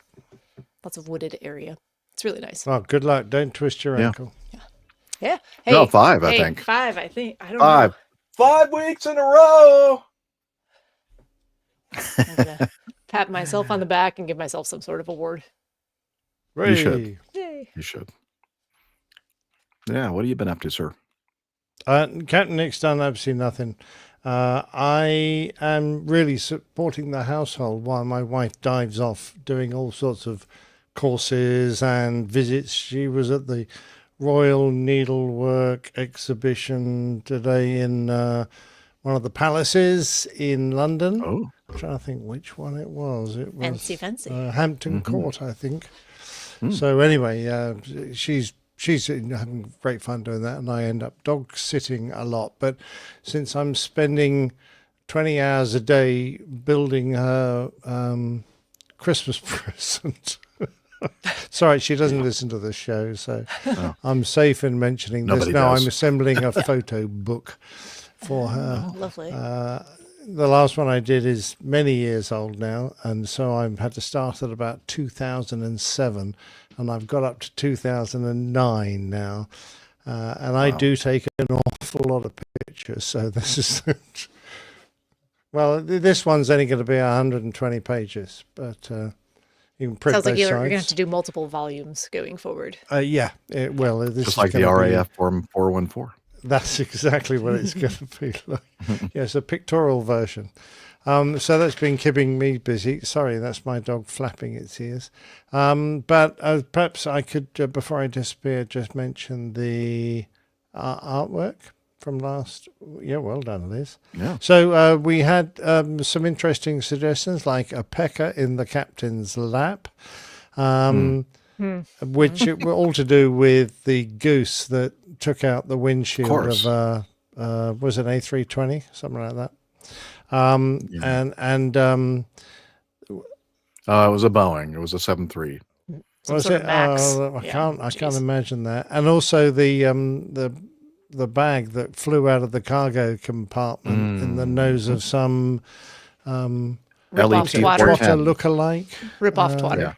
Yeah. A rip-off twatter, yes. So What do we call it? they had a bad strike, and we had funky- warm and fuzzy, itchy tacos, which was I would have been Everybody a voted for that one, fantastic by the way. title if I'd managed to Glad work you out didn't how go on there. earth I was going to illustrate it. So I in the end, actually received from at least several people in the current live audience their versions of that artwork on whatever AI platform they were using, which were quite funny. But yes, I did actually try putting that into the one I use, and I sent them, didn't I? They were just odd, funny, maybe that's the other one I was thinking of, spiky, furry tacos with faces on. Anyway, so I combined two. I did the goose that went through the windshield, and the bag that flew out the cargo hold. So this is a Canadian Canada goose, although it looks a bit duck-like. And it's sitting in the cockpit having broken through the windshield. And there's glass everywhere, and sitting between the pilots. Yeah, one of which has a very large white mustache, which I think is great. And being a Canadian goose Bigger than mine. starts off saying sorry. Has anyone seen my bag? And then flying through the left-hand engine, the number one engine, is a suitcase with a Canadian tourist sticker on it that's been clobbered, and all all their clothes are spilling out. So that was that, which I was actually, once I managed to get, I have to say, 30 attempts to get a picture that looked real-ish, considering I've got a goose in the middle of a cockpit. Anyway, I then, of course, hit the show number. So, Oh, really? you did? Oh, well Wow. done. I found them with the yellow. Yes, with the first officer's eye, I've turned into a 6. The goose's bridge of the nose or the beak, I've turned into a 3. And the captain, Jeff, there has an 8 stuck in his ear. And the logo is on the first officer's release for his harness. I think that was supposed to be, but now it's an Acme wings. So there you go. That was all done. Nice. Great fun. And I have got some ideas for this week, but I can't. Yeah, we'll see. Okay. All right. That's me done. All right. Oh, Liz, you wanted to talk administrative. Pop yourself in into the video. We're waiting for that to happen. Here I am. There you go. She put some clothes on, and now she's here with us. Yes, exactly.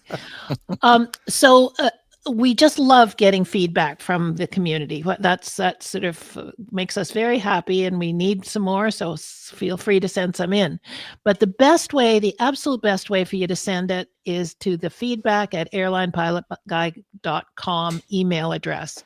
And the reason for that is when you send it to that one, it goes automatically into the place that holds all of our feedback.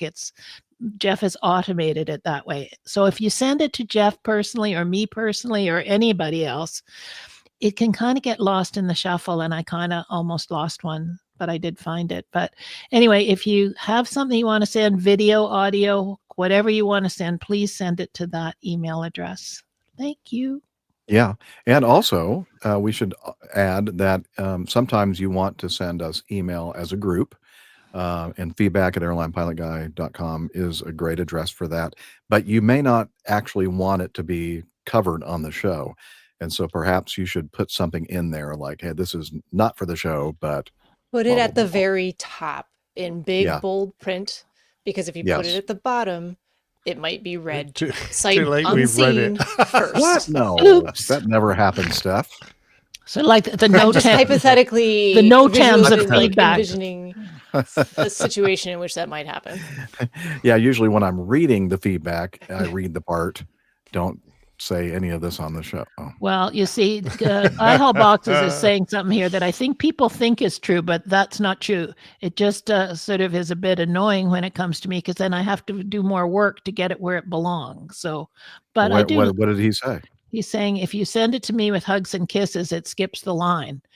Well, it may skip the line right out the door because I might not find it. So anyway. But now you include money with it, then yeah, that's a that's whole different story. Yeah, particularly the Canadian dollars. So send it down. But anyway, thank you very much. We love getting your feedback. It's sort of our main thing on the show. We go and find news items, but feedback is our thing. So yes, we're not trying to discourage you in the at all. It just not makes at all. Makes it a little bit easier for our workflow to kind of send it to the feedback. Thank you. Goodbye. All right. All right. There you go. Yep. Okay. Yeah. Okay. Let's do the coffee fund, and I think I have that set up on my screen deck. I do. Yes. Johnny, how much more coffee? No thanks. I love coffee. Come on, Steph. I love tea.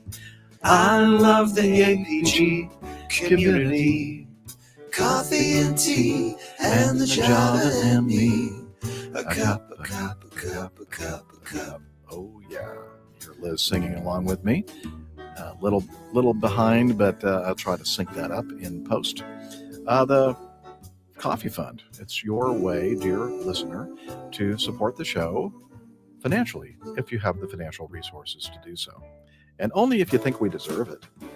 Value for value and all that kind of stuff. We have no advertisers on the show because I hate advertisers. I mean, I don't hate them personally. I just don't like shows that have advertising. It's just annoying. Yeah. So we exist on your kind contributions. A couple different ways to do that. One is the OG, the Coffee Fund Classic method. And since the last episode, no new contributions from that aspect of the Coffee Fund cadre. But you can also become a patron of the show via patreon.com, where you can pledge a certain amount per episode, and you can stipulate a maximum amount to be withdrawn from your source of funding if you'd like.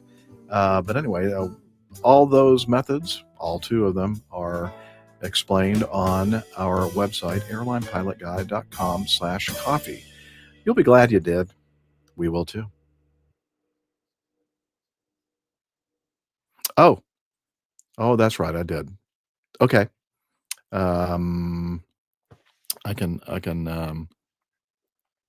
I'll just play this.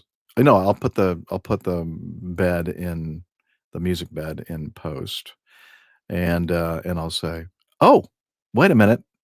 I forgot that we actually do have a new patron, a new producer since the last episode. And did you write down his name? I think I did somewhere. No, you weren't supposed to, Liz. I did. I put it here in the Coffee Fund note. It's Travis Cole. Travis Cole has become a new producer, a new patron at patreon.com. Thank you very much, Travis, for joining the Coffee Bar Club. And if you're listening out there and you want to join Travis and all the other fine people over there, head over to airlinepilotguide.com/coffee. Thanks. All right. Thank you for reminding me, because I completely forgot. Okay.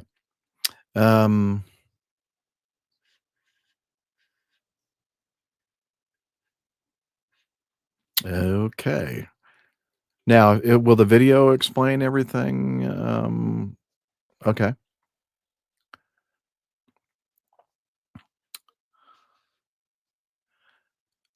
Okay. So we're going to cover this next item that we wanted to hold for Dr. Steph, because it's GA, General Aviation oriented, and it is a video from Bass Aviation. So let's go ahead and put that on the stage. And there you go, Bass Aviation, Real Aviation Communications, and he uses liveatc.net audio. The 4th of November. And that's South Tower. Go ahead. I'm a Carbon Cub, Charlie 19er, over. Let's see, Los Gatos, losing my engine. I'm actually, can you give me a squawk and pick me up? Charlie 19er, Palo 2 Tower, standby. 7700. Charlie 19er, squawk 5361. Okay, 5361 on Charlie for Carbon Cod 902 Lima Golf. Yeah, Charlie 19er, make straight in, runway 31, clear to land. Negative, can't make the field. Just see if you can pick me up. I'm going to have to go down over what looks like 280 somewhere. That's a busy highway. Roger. Palo Alto. No problem, I'm out of fuel. Charlie 19er, are you able to make a right-hand turn towards San Jose as well? Negative. I'm continuing north here. I'm going to have to go down over the freeway. I'm still running right now, but I know I'm out of fuel. Roger. This field. Charlie 19er, roger. All right, I'm not going to make the field. I'm going down on the freeway. This is not going to be pretty. Charlie 19er, roger. And Charlie 19er, when able, will you be able to land north of 280? And Charlie 19er, see persons on board. Number 0 Quebec Foxtrot, we had a Carbon Cub run out of fuel. 11 o'clock is 7 miles, about a mile and a half off of the west side of Final when you get about 5 mile Final. If you're able to look out the left wing and see if you see anything out that way, let me know. 0 Quebec Foxtrot, welcome. I see it. There it is. Yeah, on the video they're showing an aerial view from a helicopter, most likely, of the Carbon Cub, a nice kind of a military gray color. It looks like they have it in a, he's had it painted in a military scheme. Let's continue with the video, see what else we got in there. Reserve Quebec Foxtrot, that last known location is 9 to 10 o'clock in about a mile and a half, and it was a carbon cub. Yeah, we're looking. The passengers are as well. 500, 400 Quebec Foxtrot. You can see people out on the ground walking around? No, not yet, but we're looking. 400 Quebec Foxtrot. Roger. Reserve Quebec Foxtrot, contact Moffett Tower, good day. Roger, good day, 0 Quebec Foxtrot. Sorry about that, we didn't see anything. It was worth a shot, thank you. Charlie 19er, Palace Tower. 400 Quebec Foxtrot inbound on the RNAV 32 left. Number 400 Quebec Foxtrot, Moffett Tower. Roger, runway 32 left, wind 220 at 3 clear to land. And 32 left, 400 Quebec Foxtrot. 400 Quebec Foxtrot, just NorCal keeps calling me. You weren't able to see that cub that had to make emergency landing, did you? We did, and we were looking and the passengers, and there was a big field off to our left that I thought for sure where it would be, but there was nothing there. Will do. Yeah, we'll see if we can't get some VFR aircraft that's around Palo Alto. Go head there and check it out. Thank you so much, sir. Thank you. And Sirius 93 Bravo, the previous call, the other aircraft, the call sign appeared to be 902 Lima Golf, but identified as a Super Cub. Roger, thanks, 93 Bravo. Sirius 93 Bravo, are you able to divert out of the airspace and try to see where that aircraft that may have landed at? It's between the 85 and the 280. Do you want me to divert out of the airspace, 93 Bravo? November 93 Bravo, they're not inbound, but is it able to for you to leave the airspace and try to locate where that aircraft may be? Sure, if you guide me, I'll go there, 93 Bravo. And November 93 Bravo, Roger. You proceed southbound and follow along the 280, and it's south of the 280 on the 85. Sorry, say it again. So can you give me a vector towards it? So 93 Bravo, you make a left Dumbarton departure and then follow along the 280. They're currently south of the 280 on the 85, about 9 miles southeast of the field.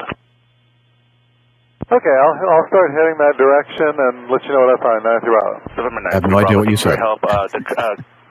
Suggested heading will be 140 and 9 miles. Okay, 140, 9 miles. I can do that, 93 Bravo. Thank you, sir.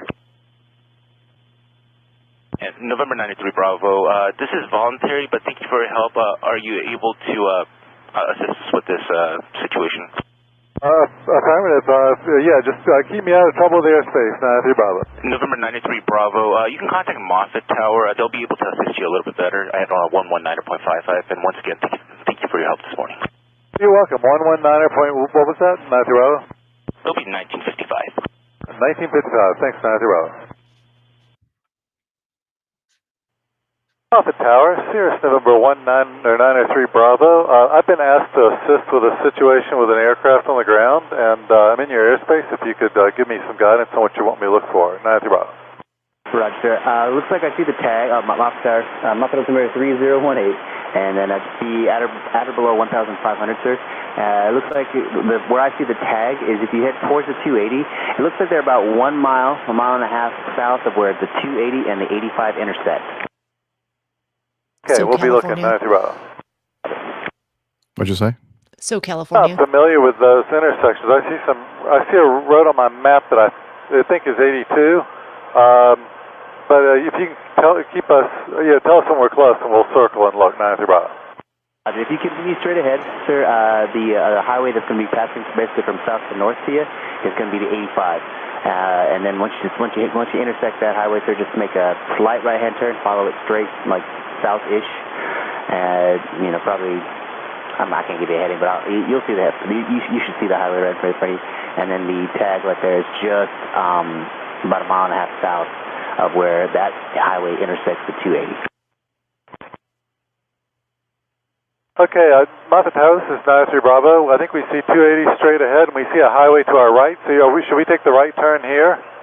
Negative, so just continue straight ahead. Right now you're directly over the 85. Hey, we see emergency vehicles ahead of us on 85, and we'll let you know when we finally get a little closer. 93 Bravo. Right, sir. Yeah, looks like you're about a mile north of that. For that position, sir. Just let me know if you see the Cub on the ground. Roger, we'll do 93 Bravo. And 93 Bravo, looks like you're directly over where I see the tag broadcasting receiver. You see anything right now? Passenger is looking 93 Bravo. Very much appreciated. If you could just orbit in that general area and then let me know whatever you find, sir. Traffic in sight. I have the aircraft on the ground, 93 Bravo. Looks like it's flipped upside down. Roger. Okay, so there are emergency vehicles responding, though? Affirmative. There are emergency vehicles present, 93 Bravo. Perfect, sir. Okay. I guess that's all the information that we can gather from that. Thank you so much. If you'd like to head back towards Palo Alto, transition is approved, sir. Okay, we'll head back towards Palo Alto, 93 Bravo. And 193 Bravo, was he in like a field or was he on the highway? He was kind of on the edge of the highway, like in the median, on the right side, upside down, 93 Bravo. 93 Bravo, Roger. What a way to start the morning. Yeah, this is new to me. I've been flying a long time now, and this is new. So anyway, I'm glad to help, 93 Bravo. 93 Bravo, really appreciate it. Thank you so much, sir. And you contact Palo Alto Tower 118.6. Have a good day. Palo Tower, good day, 93 Bravo. Obviously, this guy has low wing bias because he's assuming that the airplane was upside down, but it's a high wing. A Carbon Cub is a replica of a Piper J3 Cub, essentially. And so it's a new airplane, newish, a lot newer than the Piper They're really J3. nice. Yeah. Yeah, they're very nice airplanes. In fact, I remember one time a few years back, Steph and I were floating on floaties in a lake, watching the full solar eclipse. Heard an airplane behind us landing on the lake. It was probably a Carbon Cub on floats, and it was beautiful. So this guy looks like he landed upright, not upside down. And as far as the pictures that we're seeing of the Carbon Cub, it looks like no damage at all. Yeah, it doesn't look like it was upside down at any point. I think we'd see quite a bit of damage to the Yeah. airframe there. It looks intact to me. So, yeah, a couple of things. I mean, it sounds like it was at the end a good outcome. I don't think they said anything about anyone being injured. It sounds like they didn't hit any traffic on the highway that they opted to land on. I was looking up a few things about the Carbon Cub while we were listening to all of that. So depending on the model of Carbon Cub, it looks like there's actually a few of them, anywhere from useful loads of 424 pounds up to 833 pounds-ish, depending on how it's outfitted. And I bring that up because I was looking at fuel capacity and fuel burn. So the old school Cubs, like the J3, are well known for having very low fuel burn, something like 4 gallons per hour or something along those lines. And looks like kind of the same thing for the Carbon Cub. What I see, it's 5 to 6 gallons per hour, and standard ones hold 25 gallons. So that gets you roughly 5 hours of fuel, potentially, depending on how much you've elected to take, how much junk you've thrown into the Carbon Cub along with you. I found, though, you have to actually put the fuel in the tank Well, yes. before So, you fly. interesting that he was very sure that he was out of Yeah, fuel. I screwed up. I forgot to put enough fuel. So that was, we talked before about causes of fuel starvation. This sounds like an improper fuel planning event, potentially, since he was pretty sure he was just plain old out of gas. So, Yep. Anyway, glad it was Yeah. in the end a good outcome and Yeah. as good as it could be for the situation. And good work, good coordination by everyone. The the Cirrus pilot helping out and the various towers trying to coordinate some responses. I agree. Could have been a lot worse. As he said, this is not going to be pretty, I think, or something like that. He did say that.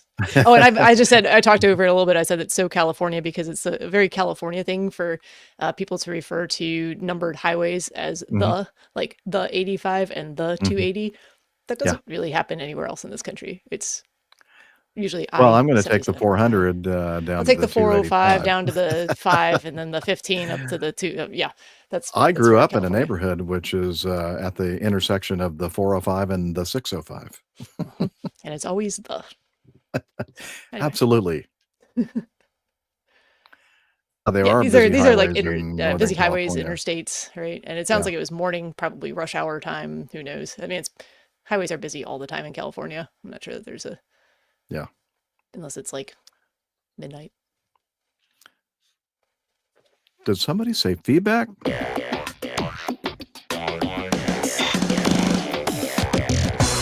Captain, incoming message. Speaking of airplanes landing on highways, which seems to be happening quite a bit lately. Maybe they've always been happening and we just haven't noticed or something. I don't know. But this is some feedback from David. He says, engine trouble? Not so fast. Oceanside, California drug plane follow-up on APG 637. So on 637, we covered this incident where this low-winged, that's not a high-wing airplane upside down, it's a low-wing Piper something or other. Looks like a retractable gear Piper low-wing 1711 Tango that landed on a highway. And you'll recall that the two occupants were arrested for drug trafficking. And so let me read what David said here. On APG 637, you covered the story of the drug plane that landed on a road in Oceanside, California, after experiencing engine trouble. So they probably weren't too far from the 405. I've included a link to a follow-up story that includes commentary from the plane's owner, who'd rented it to the pilot. Turns out that the engine trouble, in quotes, was actually fuel starvation. Just like that last one. Was it a they didn't put enough fuel in problem, or Well, was it something else? It was something else actually. That actually did have fuel. It was a planning problem, just not just not in the sense we were just talking about. Yes, exactly. It was an execution, a pilot error execution kind of a problem with a valve to select the tanks that had fuel in them. The plane has 4 fuel tanks. The pilot had selected a tank that was empty. 2 of the other tanks were nearly full. Yikes. I mean, we could have delivered our drugs and been back and nobody no one would have been... known. We would have gotten away with it. Could have gotten away with it too if you weren't for you pesky kids. I know. They could have bought a lot of gasoline with that money from the drugs. Piper Cherokee Pathfinder. Most Cherokees I'm familiar with have, right and left fuel tanks. Yeah, I don't know the Pathfinder variant. Never heard of a Pathfinder. Yeah, I'm sure. But I knew it was something odd. I was trying to remember before I just blurted it out, but it says later on in the article here. But yeah, typically, in these low wing Pipers, you're basically always going back and forth between the left fuel tank and the right fuel tank. Such that on our GPS, like the 430 that's commonly in these aircraft, you can schedule messages to show up. So every 30 minutes, it'll just pop up with a reminder, hey, switch fuel tanks. You go, oh, yeah, okay, switch fuel tanks. Idea. And it's just a reminder that you're always burning asymmetrically. So you have to manage that. It's interesting that the one of the charged in this incident, Mr. Smith pled not guilty. He was actually the one that had the backpack that he threw away, and the police... I didn't know what was in the backpack. Yeah, well, I was just a passenger along for the ride. I thought we were going on a scenic flight. This guy... Exactly. Wanted to get away from the propeller. Have fun defending yourself in this case, sir. I think he was a 21-year-old. The young, or no, I don't know. The 21-year-old was the actual pilot. I think the CFI, which again, You know, as the owner of the plane said at one point in the story, anytime a pilot, especially in this case where it's a certified flight instructor, there's an exception that they know the expectation that they know the aircraft. Not only do they know the aircraft, they know it well enough to understand the fuel system, which really isn't that difficult. And ultimately, you need to monitor that. You need to check that, and you need to maintain that. So in this case, that wasn't done. The owner said he was disappointed in the pilot, and now he's continuing to have to deal with the aftermath, working through insurance and trying to repair the plane. Yeah, thank you, David, I for was sending that follow-up. intrigued by the name of the road they were sitting on, the SR-76. And I just checked, there is indeed an SR-71 road as well. Ah. Yeah. And there is actually It goes a lot SR-70 faster than that Cherokee, the SR-71. Well, there is an SR-76. It's just it's still secret, so we don't know any details about that. Oh, Tim Van Ram says, no self-respecting Northern California would use "the" before a roadway, exclusively a Southern California thing. Well, I guess the ATC guy up there at NorCal must have been an import from Southern California. Yeah. I stand corrected. Well, Maybe. That's just a bad maybe. habit. Don't worry about it, Steph. iHall Boxes says a friend of mine was trying to be smart by positioning the fuel valve between L and R. It didn't last for long. He was trying to do symmetric fuel burn. Yeah, and the he got system's not designed that way. Yeah. zero fuel burn. Zero fuel. So in a way, it was sort of symmetrical. Yeah. Love it. Right. Okay. Captain Stefan, No, an we've occasional, refused. We've gone on strike. an occasional host of the show, sent us this. Uh-oh. You okay, Liz? Okay. Okay. Marine pilot loses command after ejecting from F-35B that kept flying. Oops. Let's see. Stefan from Hamburg. Thanks again for giving me the opportunity to join you on the latest show. Yeah, it was our pleasure. Since I'm not a military guy, I wonder what Captain Nick and Captain Jeff is saying to this accident and the reaction of the Navy. And so he sent us a link. We're going to start from the very beginning on page 1. We have 111 pages. So we're going to be here for a couple of hours. No, we're not going to read. Stuff is gone. I got to get a beer before we start reading this one.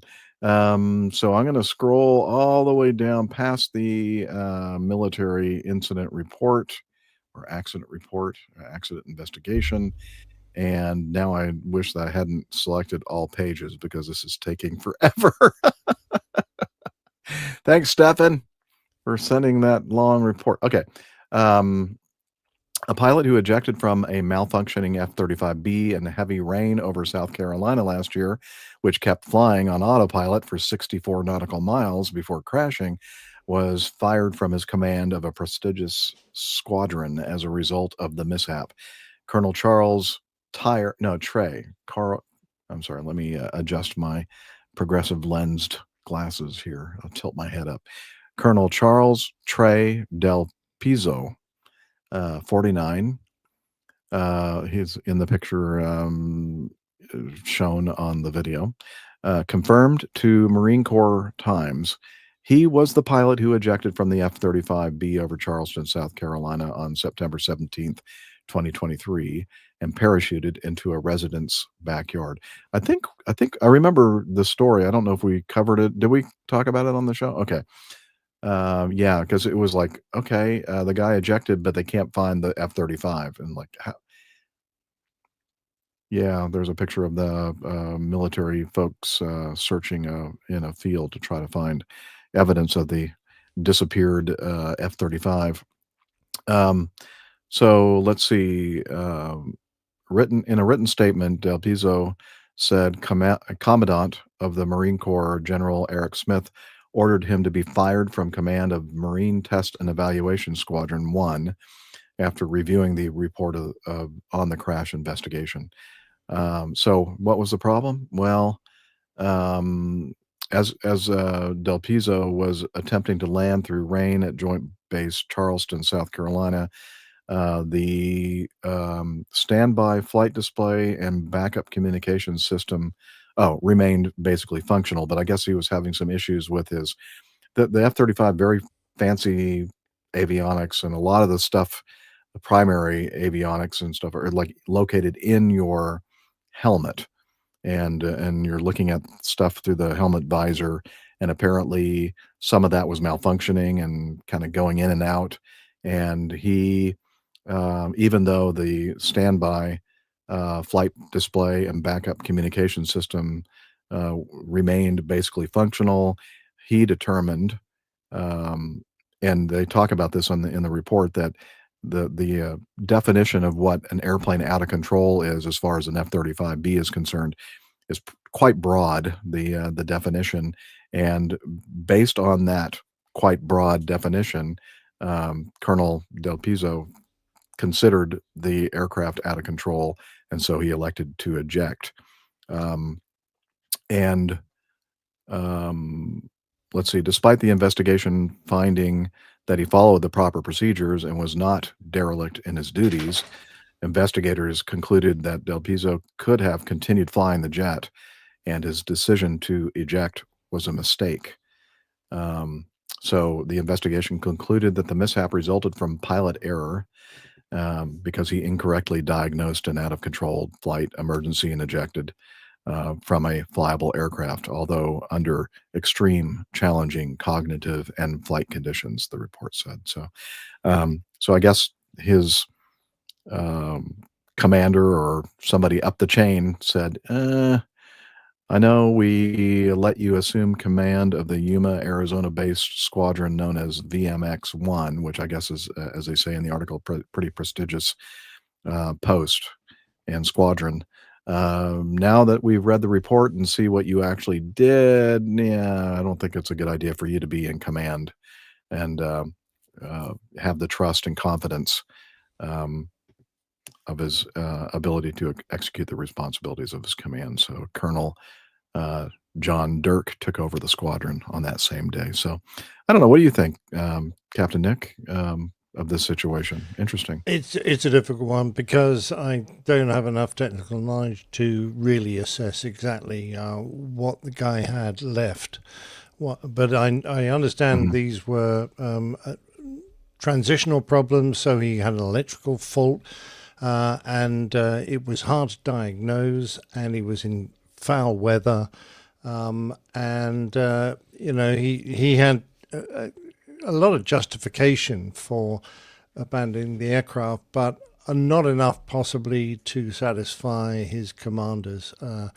They probably hold him to a very high standard, and it looks like he didn't really achieve that, and as a result perhaps that would have affected his ability to command this, you know, very well thought of squadron. So yeah, I can perhaps understand why they relieved him of command, but they don't seem to have done anything else. He's not being you know, court-martialed or anything, I don't believe.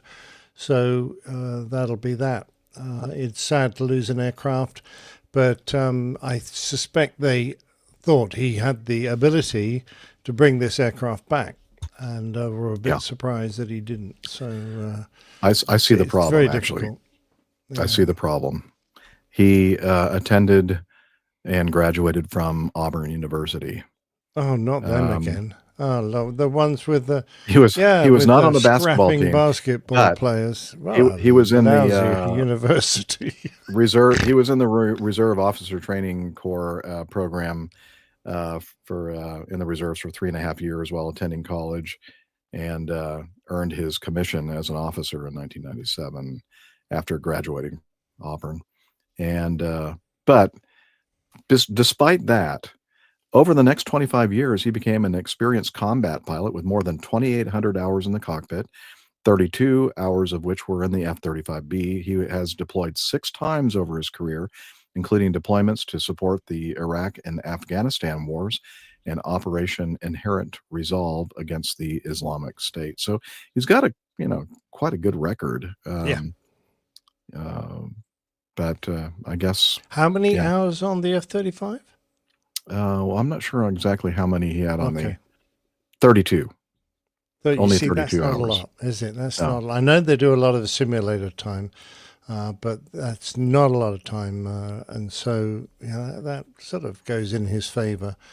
I can understand flying, F-18s or whatever he did before is a completely different AV-8B kettle of fish. Harrier. All right, He okay. flew the He must have been a good strikes stick and against rudder ISIS. guy then, because that's a typical airplane to Harrier's fly. not an easy airplane to fly now. Right. No. Yeah. That didn't help, Liz. No, it didn't. But of course, because he's in cloud, he's only got intermittent radio and transponder. He's not getting a lot of help from the ground. He's not sure of his instruments. He's not sure, particularly of his altitude. He might have thought, well, I could be damn close to the ground, about to fly into it. I can't really tell. If he trusted his instruments a little more, I think, then he would have been fine. But there you go. Yeah, it says that he was beginning to use his jet's instruments to guide his landing through the rain, lowered the landing gear, and then when he was lining up for final approach, he decided to switch to the F-35B's short takeoff and vertical landing, or STOVL mode, and carry out a slow landing. And he radioed that instruction to his wingman, but that was the last radio call the wingman heard from him. So there are the electrical radio problems. Shortly after he converted to the STOVL mode, his helmet-mounted display started flickering out and back in. And that's, again, he made the decision that this is technically out of control. And I guess to the letter of the law at that time, the way the manual was written, that or the guidance, he's below 6,000 feet. He was about just shy of 2,000 feet, 1,900 feet. He determined, okay, this thing's out of control. I'm out of it. But yes, it did not help that the airplane continued to fly for 64 miles without him. I suspect if he'd managed to bring it back in, they'd have given him a medal. As it was, they fired him. So it was just one of those awful situations. You're either the hero or a goat. Yep.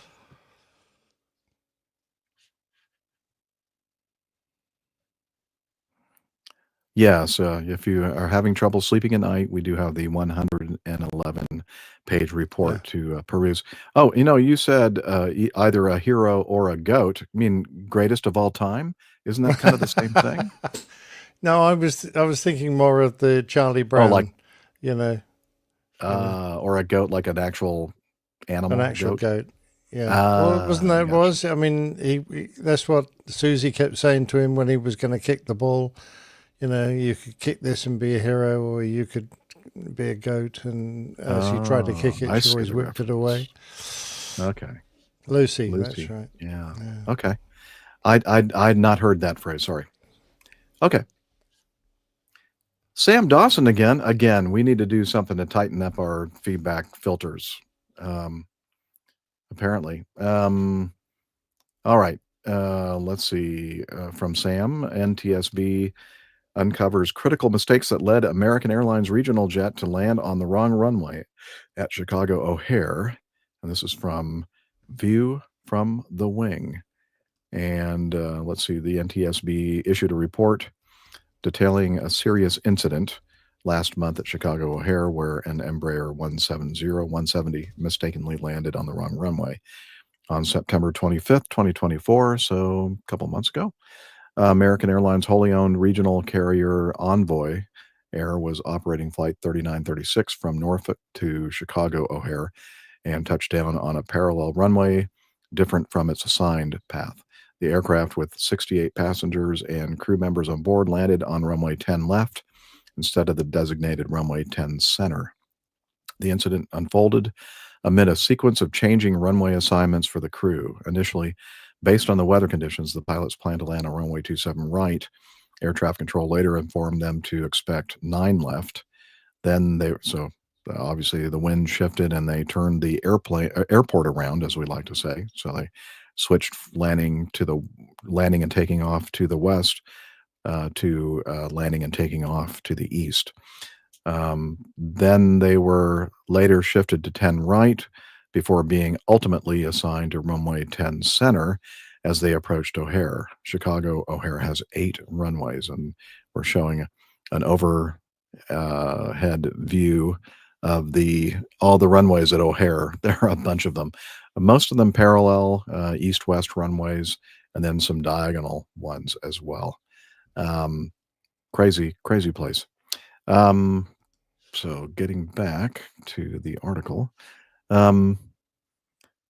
the captain serving as pilot monitoring programmed the flight management prepare for a visual approach to 10 center, which was what they were expecting, while also attempting to back up the visual with instrument landing system guidance. However, when the crew loaded the ILS for runway 10 center, the computer failed to auto-tune the localizer frequency, and the identifier for the approach did not appear.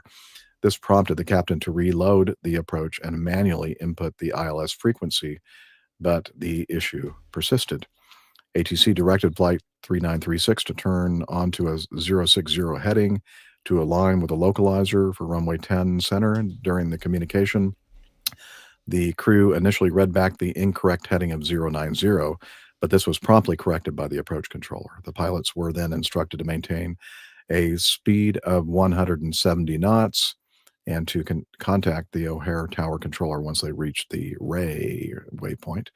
Upon establishing contact with Tower, I think that's the final approach fix, or pretty close to it, the captain communicated that the aircraft was on a visual to 10 center and was cleared to land. Was he, though? However, due to the unresolved ILS issue and visual misalignment, the aircraft continued its descent toward the adjacent runway 10 left. Just an aside, 10 left is usually the one in these conditions where they're using for takeoffs. ATC personnel in the tower identified the discrepancy but chose to coordinate with the controller responsible for runway 10 left to permit the landing, as there were no conflicting aircraft in the vicinity. So I guess they didn't have anybody wasn't a big push or lining up anything. and wait on 10 letter or 10 left or getting close to that area. So they had a little gap, I guess. According to the investigation, neither the crew nor the ATC issued alerts about the alignment error during the approach. The crew did not inform ATC about their inability to receive the localizer for 10 center, nor did the controllers question the alignment once the aircraft declared itself on a visual approach to 10 center. The NTSB opened an investigation, categorizing it as a serious incident due to the potential risks involved, just like the ATSB. The cockpit voice recorder was overwritten after the incident, erasing potentially critical communications and crew decision-making information. Initial findings highlight multiple contributing factors, blah, blah, blah. Okay, so to me, if you're looking at the window, obviously they said the conditions were VMC, visual meteorological conditions. 5,500 and 10 miles of visibility. So okay, so pretty nice decent day. conditions for seeing the runway, and they told Tower they're on a visual approach to 10 center. I think it's more of there's some confusion with the tuning and auto tuning of the ILS frequency, but you got to, in this case, use your eyeballs as primary. It's nice to have a backup, but if it's not tuning up properly, you need to be able to identify which of those runways is 10 center. And I'm assuming they probably have been operating in and out of O'Hare quite a bit. So it's hard for me to give them a pass on this one. Yeah. They should clearly know what 10 center looks like as opposed to 10 left. They shouldn't have been so concerned about the backup tuning of the ILS, in my opinion. Probably the NTSB's opinion as well. What do you think, Steph? You fly out of O'Hare all the time, so that gives you. So I don't personally fly in and out of O'Hare, but I am a passenger very frequently in and out of O'Hare, and even as a passenger, if you're just paying even a little bit of attention, then you know that closest runway on the south side of the airport to the terminal is the departure runway, and then the other two are more commonly the arrival runways. There's that diagonal runway 22, I think 422 maybe over there on the side. 22 left, 22 4 right. 22 left, yeah. Used for departures commonly as well. Yep. Yeah, if you fly in and out of there frequently, that's something that should raise a little bit of a flag in your head. Like, wait, why are we going to land on the runway that's normally used for takeoffs? The runway that's normally used for takeoffs and departures. That would be a question I would have. Yeah, I agree. Now, so you have to say, some of these huge mega airports with multiple runways, especially many parallel runways, can get confusing, but that's when you have to really be on your game and looking at your airport diagram and reminding yourself of what you're looking for when you have visual at the runway. I also have a question that if the controllers identified the issue, they're like, well, you know what, it's fine. It's probably gonna be more hassle for us to question these guys about it and make them change things, and maybe they won't be able to do it and they'll go around, and maybe we'll just let them land and sort it out later. I agree. But I feel like something Say, yeah, probably are you, should have been said. check your alignment. Are Yeah. you sure you're lined up on 10 center? That would have been helpful, I think. You're right. No, I agree entirely. I'm very surprised that the air trafficker let him continue without saying anything. After all, if he'd suddenly read the numbers and realized he was lining up on the wrong runway, he might have quite rashly decided to try and sidestep to the correct runway, which would have meant low-level maneuvering and could have led to a more dangerous situation, or being forced to go around, which, generally speaking, shouldn't hurt anybody, but it's a very busy airport, so any go around is obviously an increased risk. Agreed. All right. Yeah.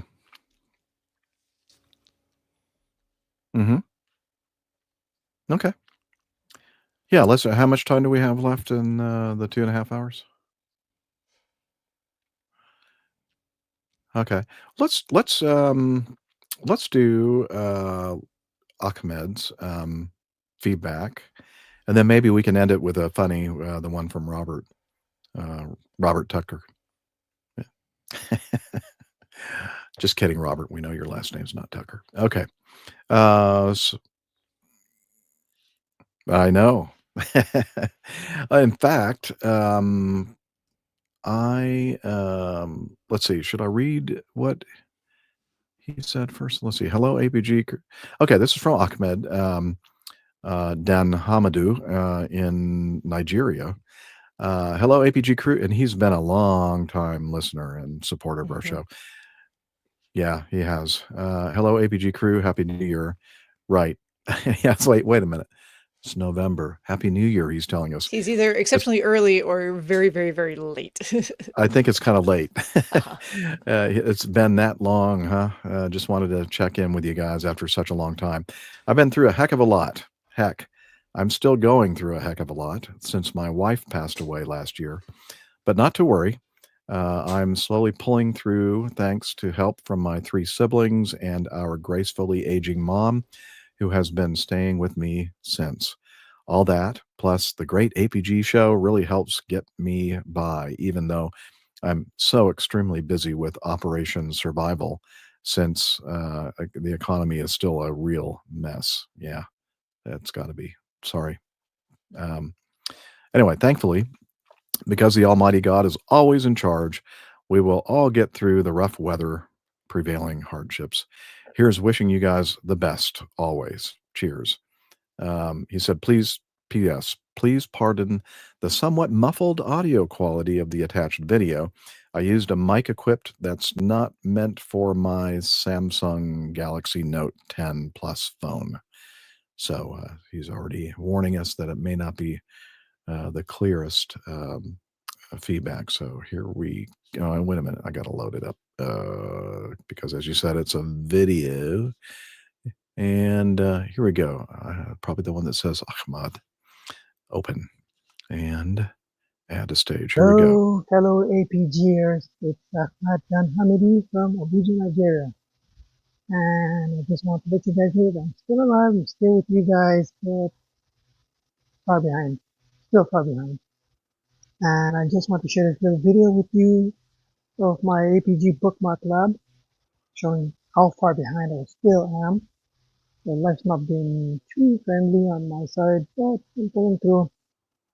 So, if you look at the video, you can see where I am and how long I still have to go. And I've been doing a little bit of note taking. Not much to see here. I'm using Google Keep. It's kind of rival to Evernote and Microsoft OneNote. I use Google Keep and Microsoft OneNote mostly. Alright, just wanted to let you guys know I'm still with you guys. Take care. See you later.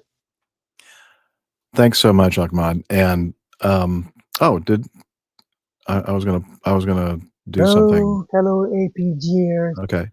Hey, no problem.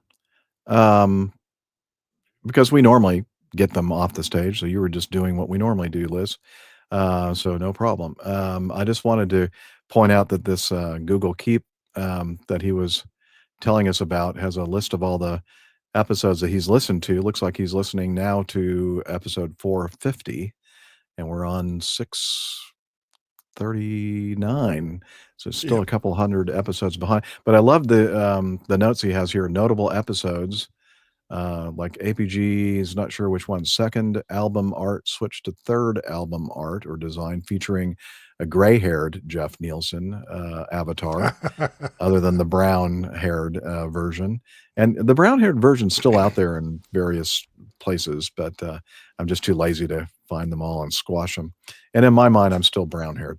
And let's see, which one I think was kind of interesting.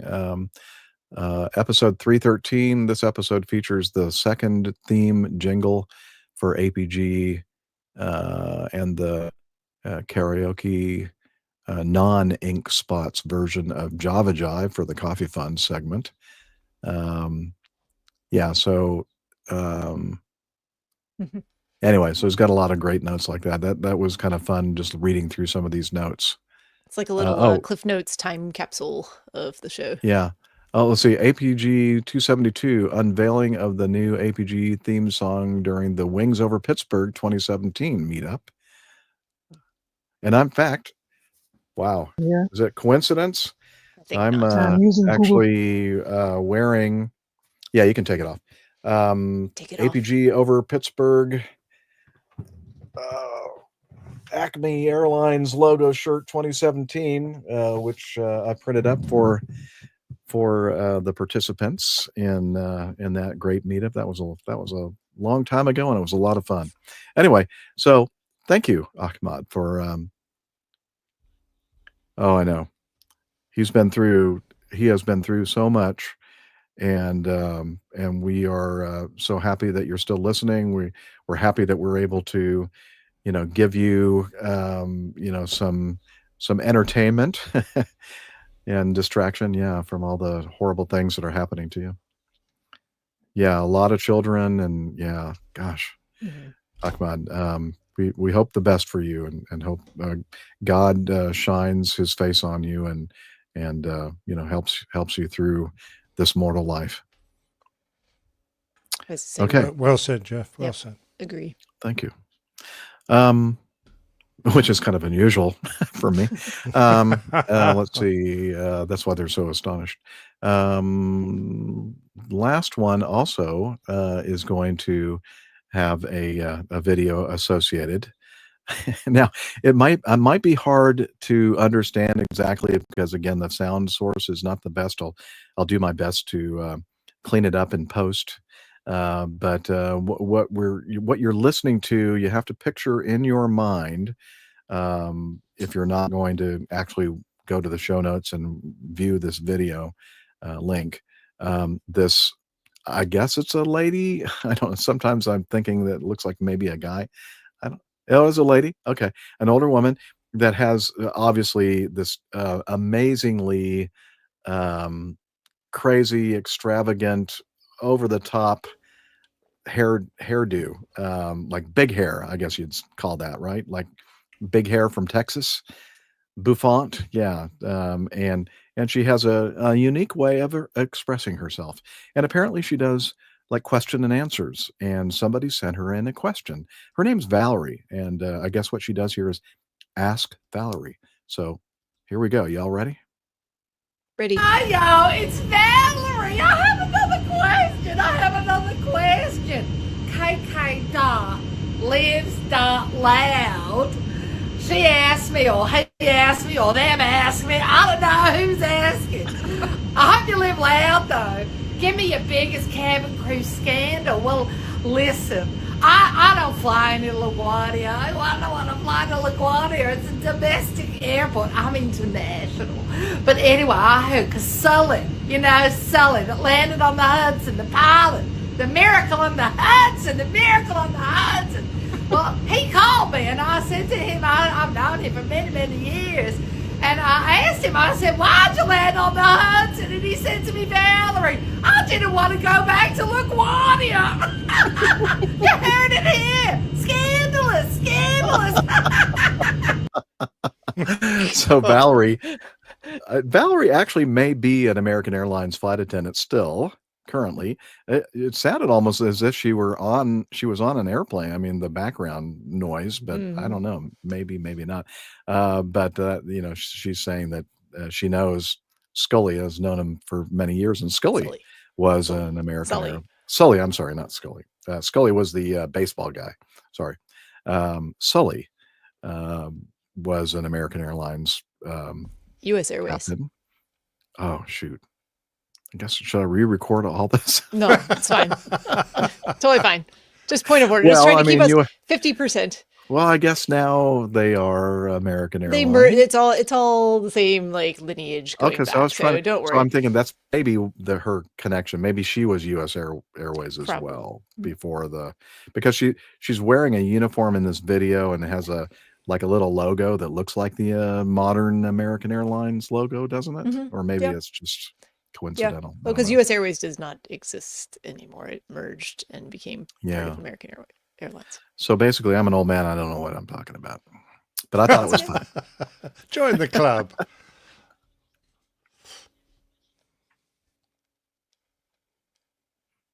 Oh, okay. Oh, Liz just Googled it and has the lowdown on who Valerie is. She's not a flight attendant, but she does work for American Airlines and is based at Dallas Fort Worth. Is that correct? Did I repeat everything? Okay. Wow. Can you believe an old 65-year-old like me actually remembered all the things that you just said, Liz? Wow, Read back correct. Impressive. Thank you. Almost 66 in about a month, or a little over a month. Okay. So thank you, Robert in Tucker, Georgia. Thank you so much for sending that in and making us giggle a little bit. He said, he also, wait, that's a different question that he has, isn't it? The Haiti. What would we ask Valerie? I'm going to have to go watch some of her other videos to know, to get a better gist of all the things that get discussed or that she discusses. Because, we'll get back to that question, Robert, I think. Yeah. At least And I was a little confused because Robert also sent us a more serious question regarding the Haiti incident, but we'll cover that on a future episode. So thank you. Keep it coming in, Robert, and everyone else out there. We do appreciate your feedback, and send it to feedback@airlinepilotguide.com. That way we won't miss it. All right. Very good. So it's time now to wrap it up. Wrap it up, baby. All right, airlinepilotguide.com is our website. Got a lot of good stuff over there. You should check it out. And we're also on social media, and Steph is going to tell us about that. we sure are. And I'm actually just going to reiterate, did you already do this? Feedback@airlinepilotguide.com. Just say it a bunch of times so that people send things to the right places. Okay. But if social media is your thing in terms of interacting with the community, especially, you can find us on Facebook, facebook.com/airlinepilotguy. head over to X at APG Crew and find our individual handles pinned to the top of that page still, I think. If you're just looking for the artwork for each week's show, you can find that on Instagram, instagram.com/APG Crew. And then if you would like to participate in these live recordings, be part of our live audience, or watch the video version of these recorded episodes, you can head to youtube.com/@airlinepilotguy/streams. And if that's not quite enough, if you need a little bit more, because who doesn't, might I suggest Slack? Well, who could want more? But this guy here may. Wait, yep, he's always here with me. And, hey, hello. Can you tell us about Slack? Okay, but I'm dripping wet. Well, we're used to it now, so come on over here and sit down and tell us all about it. APG listeners, please join us on our Slack team. Slack is a communication, coordination, and sharing platform that works on your mobile, laptop, or browser. On Slack, we share news and ideas. We suggest episode and plain tales topics. We plan events and meetups. To get into the Slack team, please email me at slack@airlinepilotguy.com. That's SLACK, Sierra Lima Alpha Charlie Kilo @airlinepilotguy.com. Or send me a tweet with your preferred email address to @Hillel, and I'll send you an invitation. That's Hillel, spelled Hotel India 11 Echo 1, and see you in Slack. All right. Thank you so much for that. Hello? Mind if I use your razor, Jeff? Yes. I do mind. All right. Oh, you meanie. Well, You should probably just get him I his guess- own. They're not that expensive. Well, you know what? Okay, go ahead. I can change the blade. That's probably really old anyway. Good luck. I'd check which bit he's going to shave first, Jeff. Well, I'll be definitely switching it out. So I don't need to know. All right. And let's see. We'd also like to say a big thank you to our producer who is just awesome. Well done, Liz. Thank you very much, man. Oh, can't hear you. You're muted. Oh, now I can't can hear say you. it. Hi, my pleasure. I'm talking like Valerie. Oh, okay. Like Valerie idea. Where's your big hair? Yeah, my hair isn't big enough, but anyway. Anyway, my pleasure. Good show. All right. Had fun, as always. And that will work on my Stream Deck controller.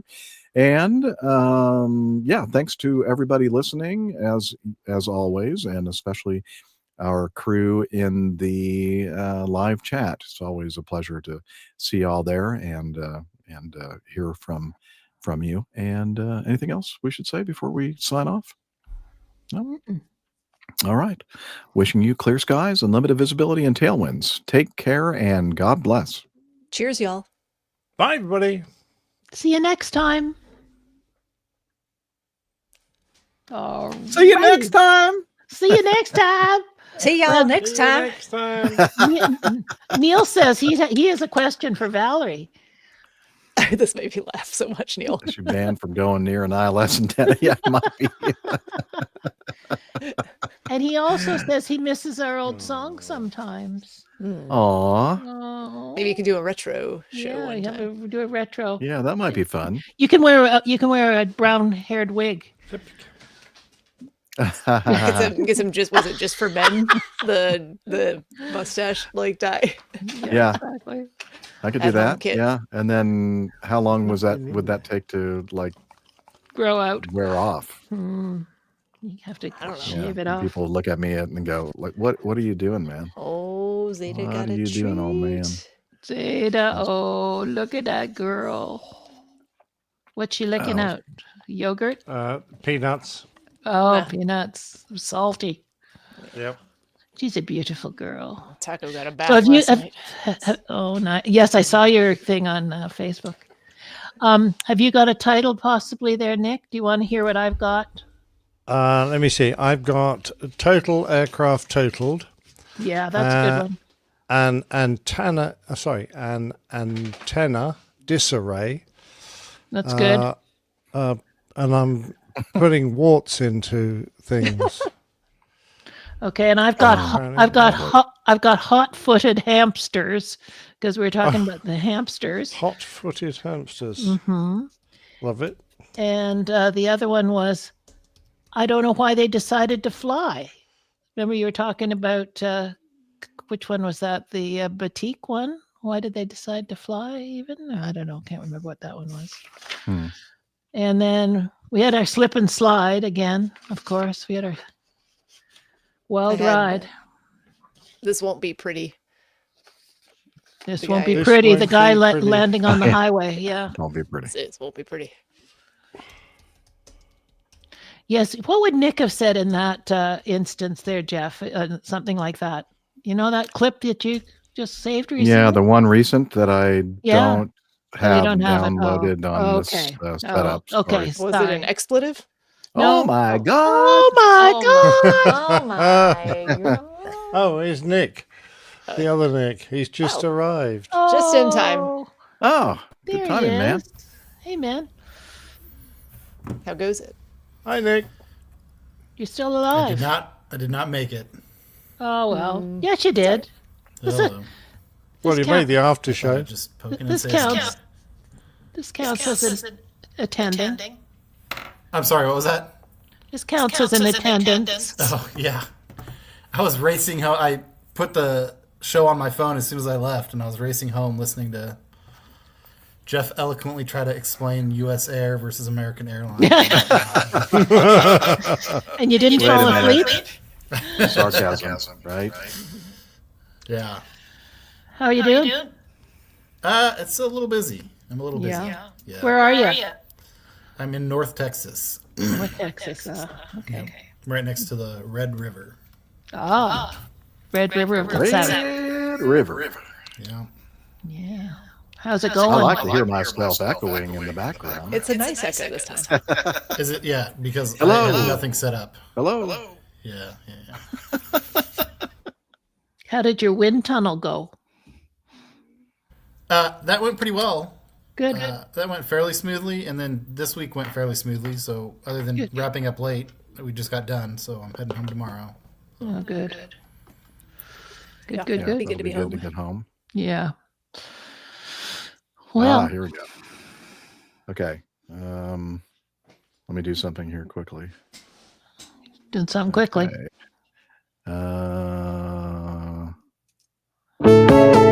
Flight 209, you're clear for takeoff.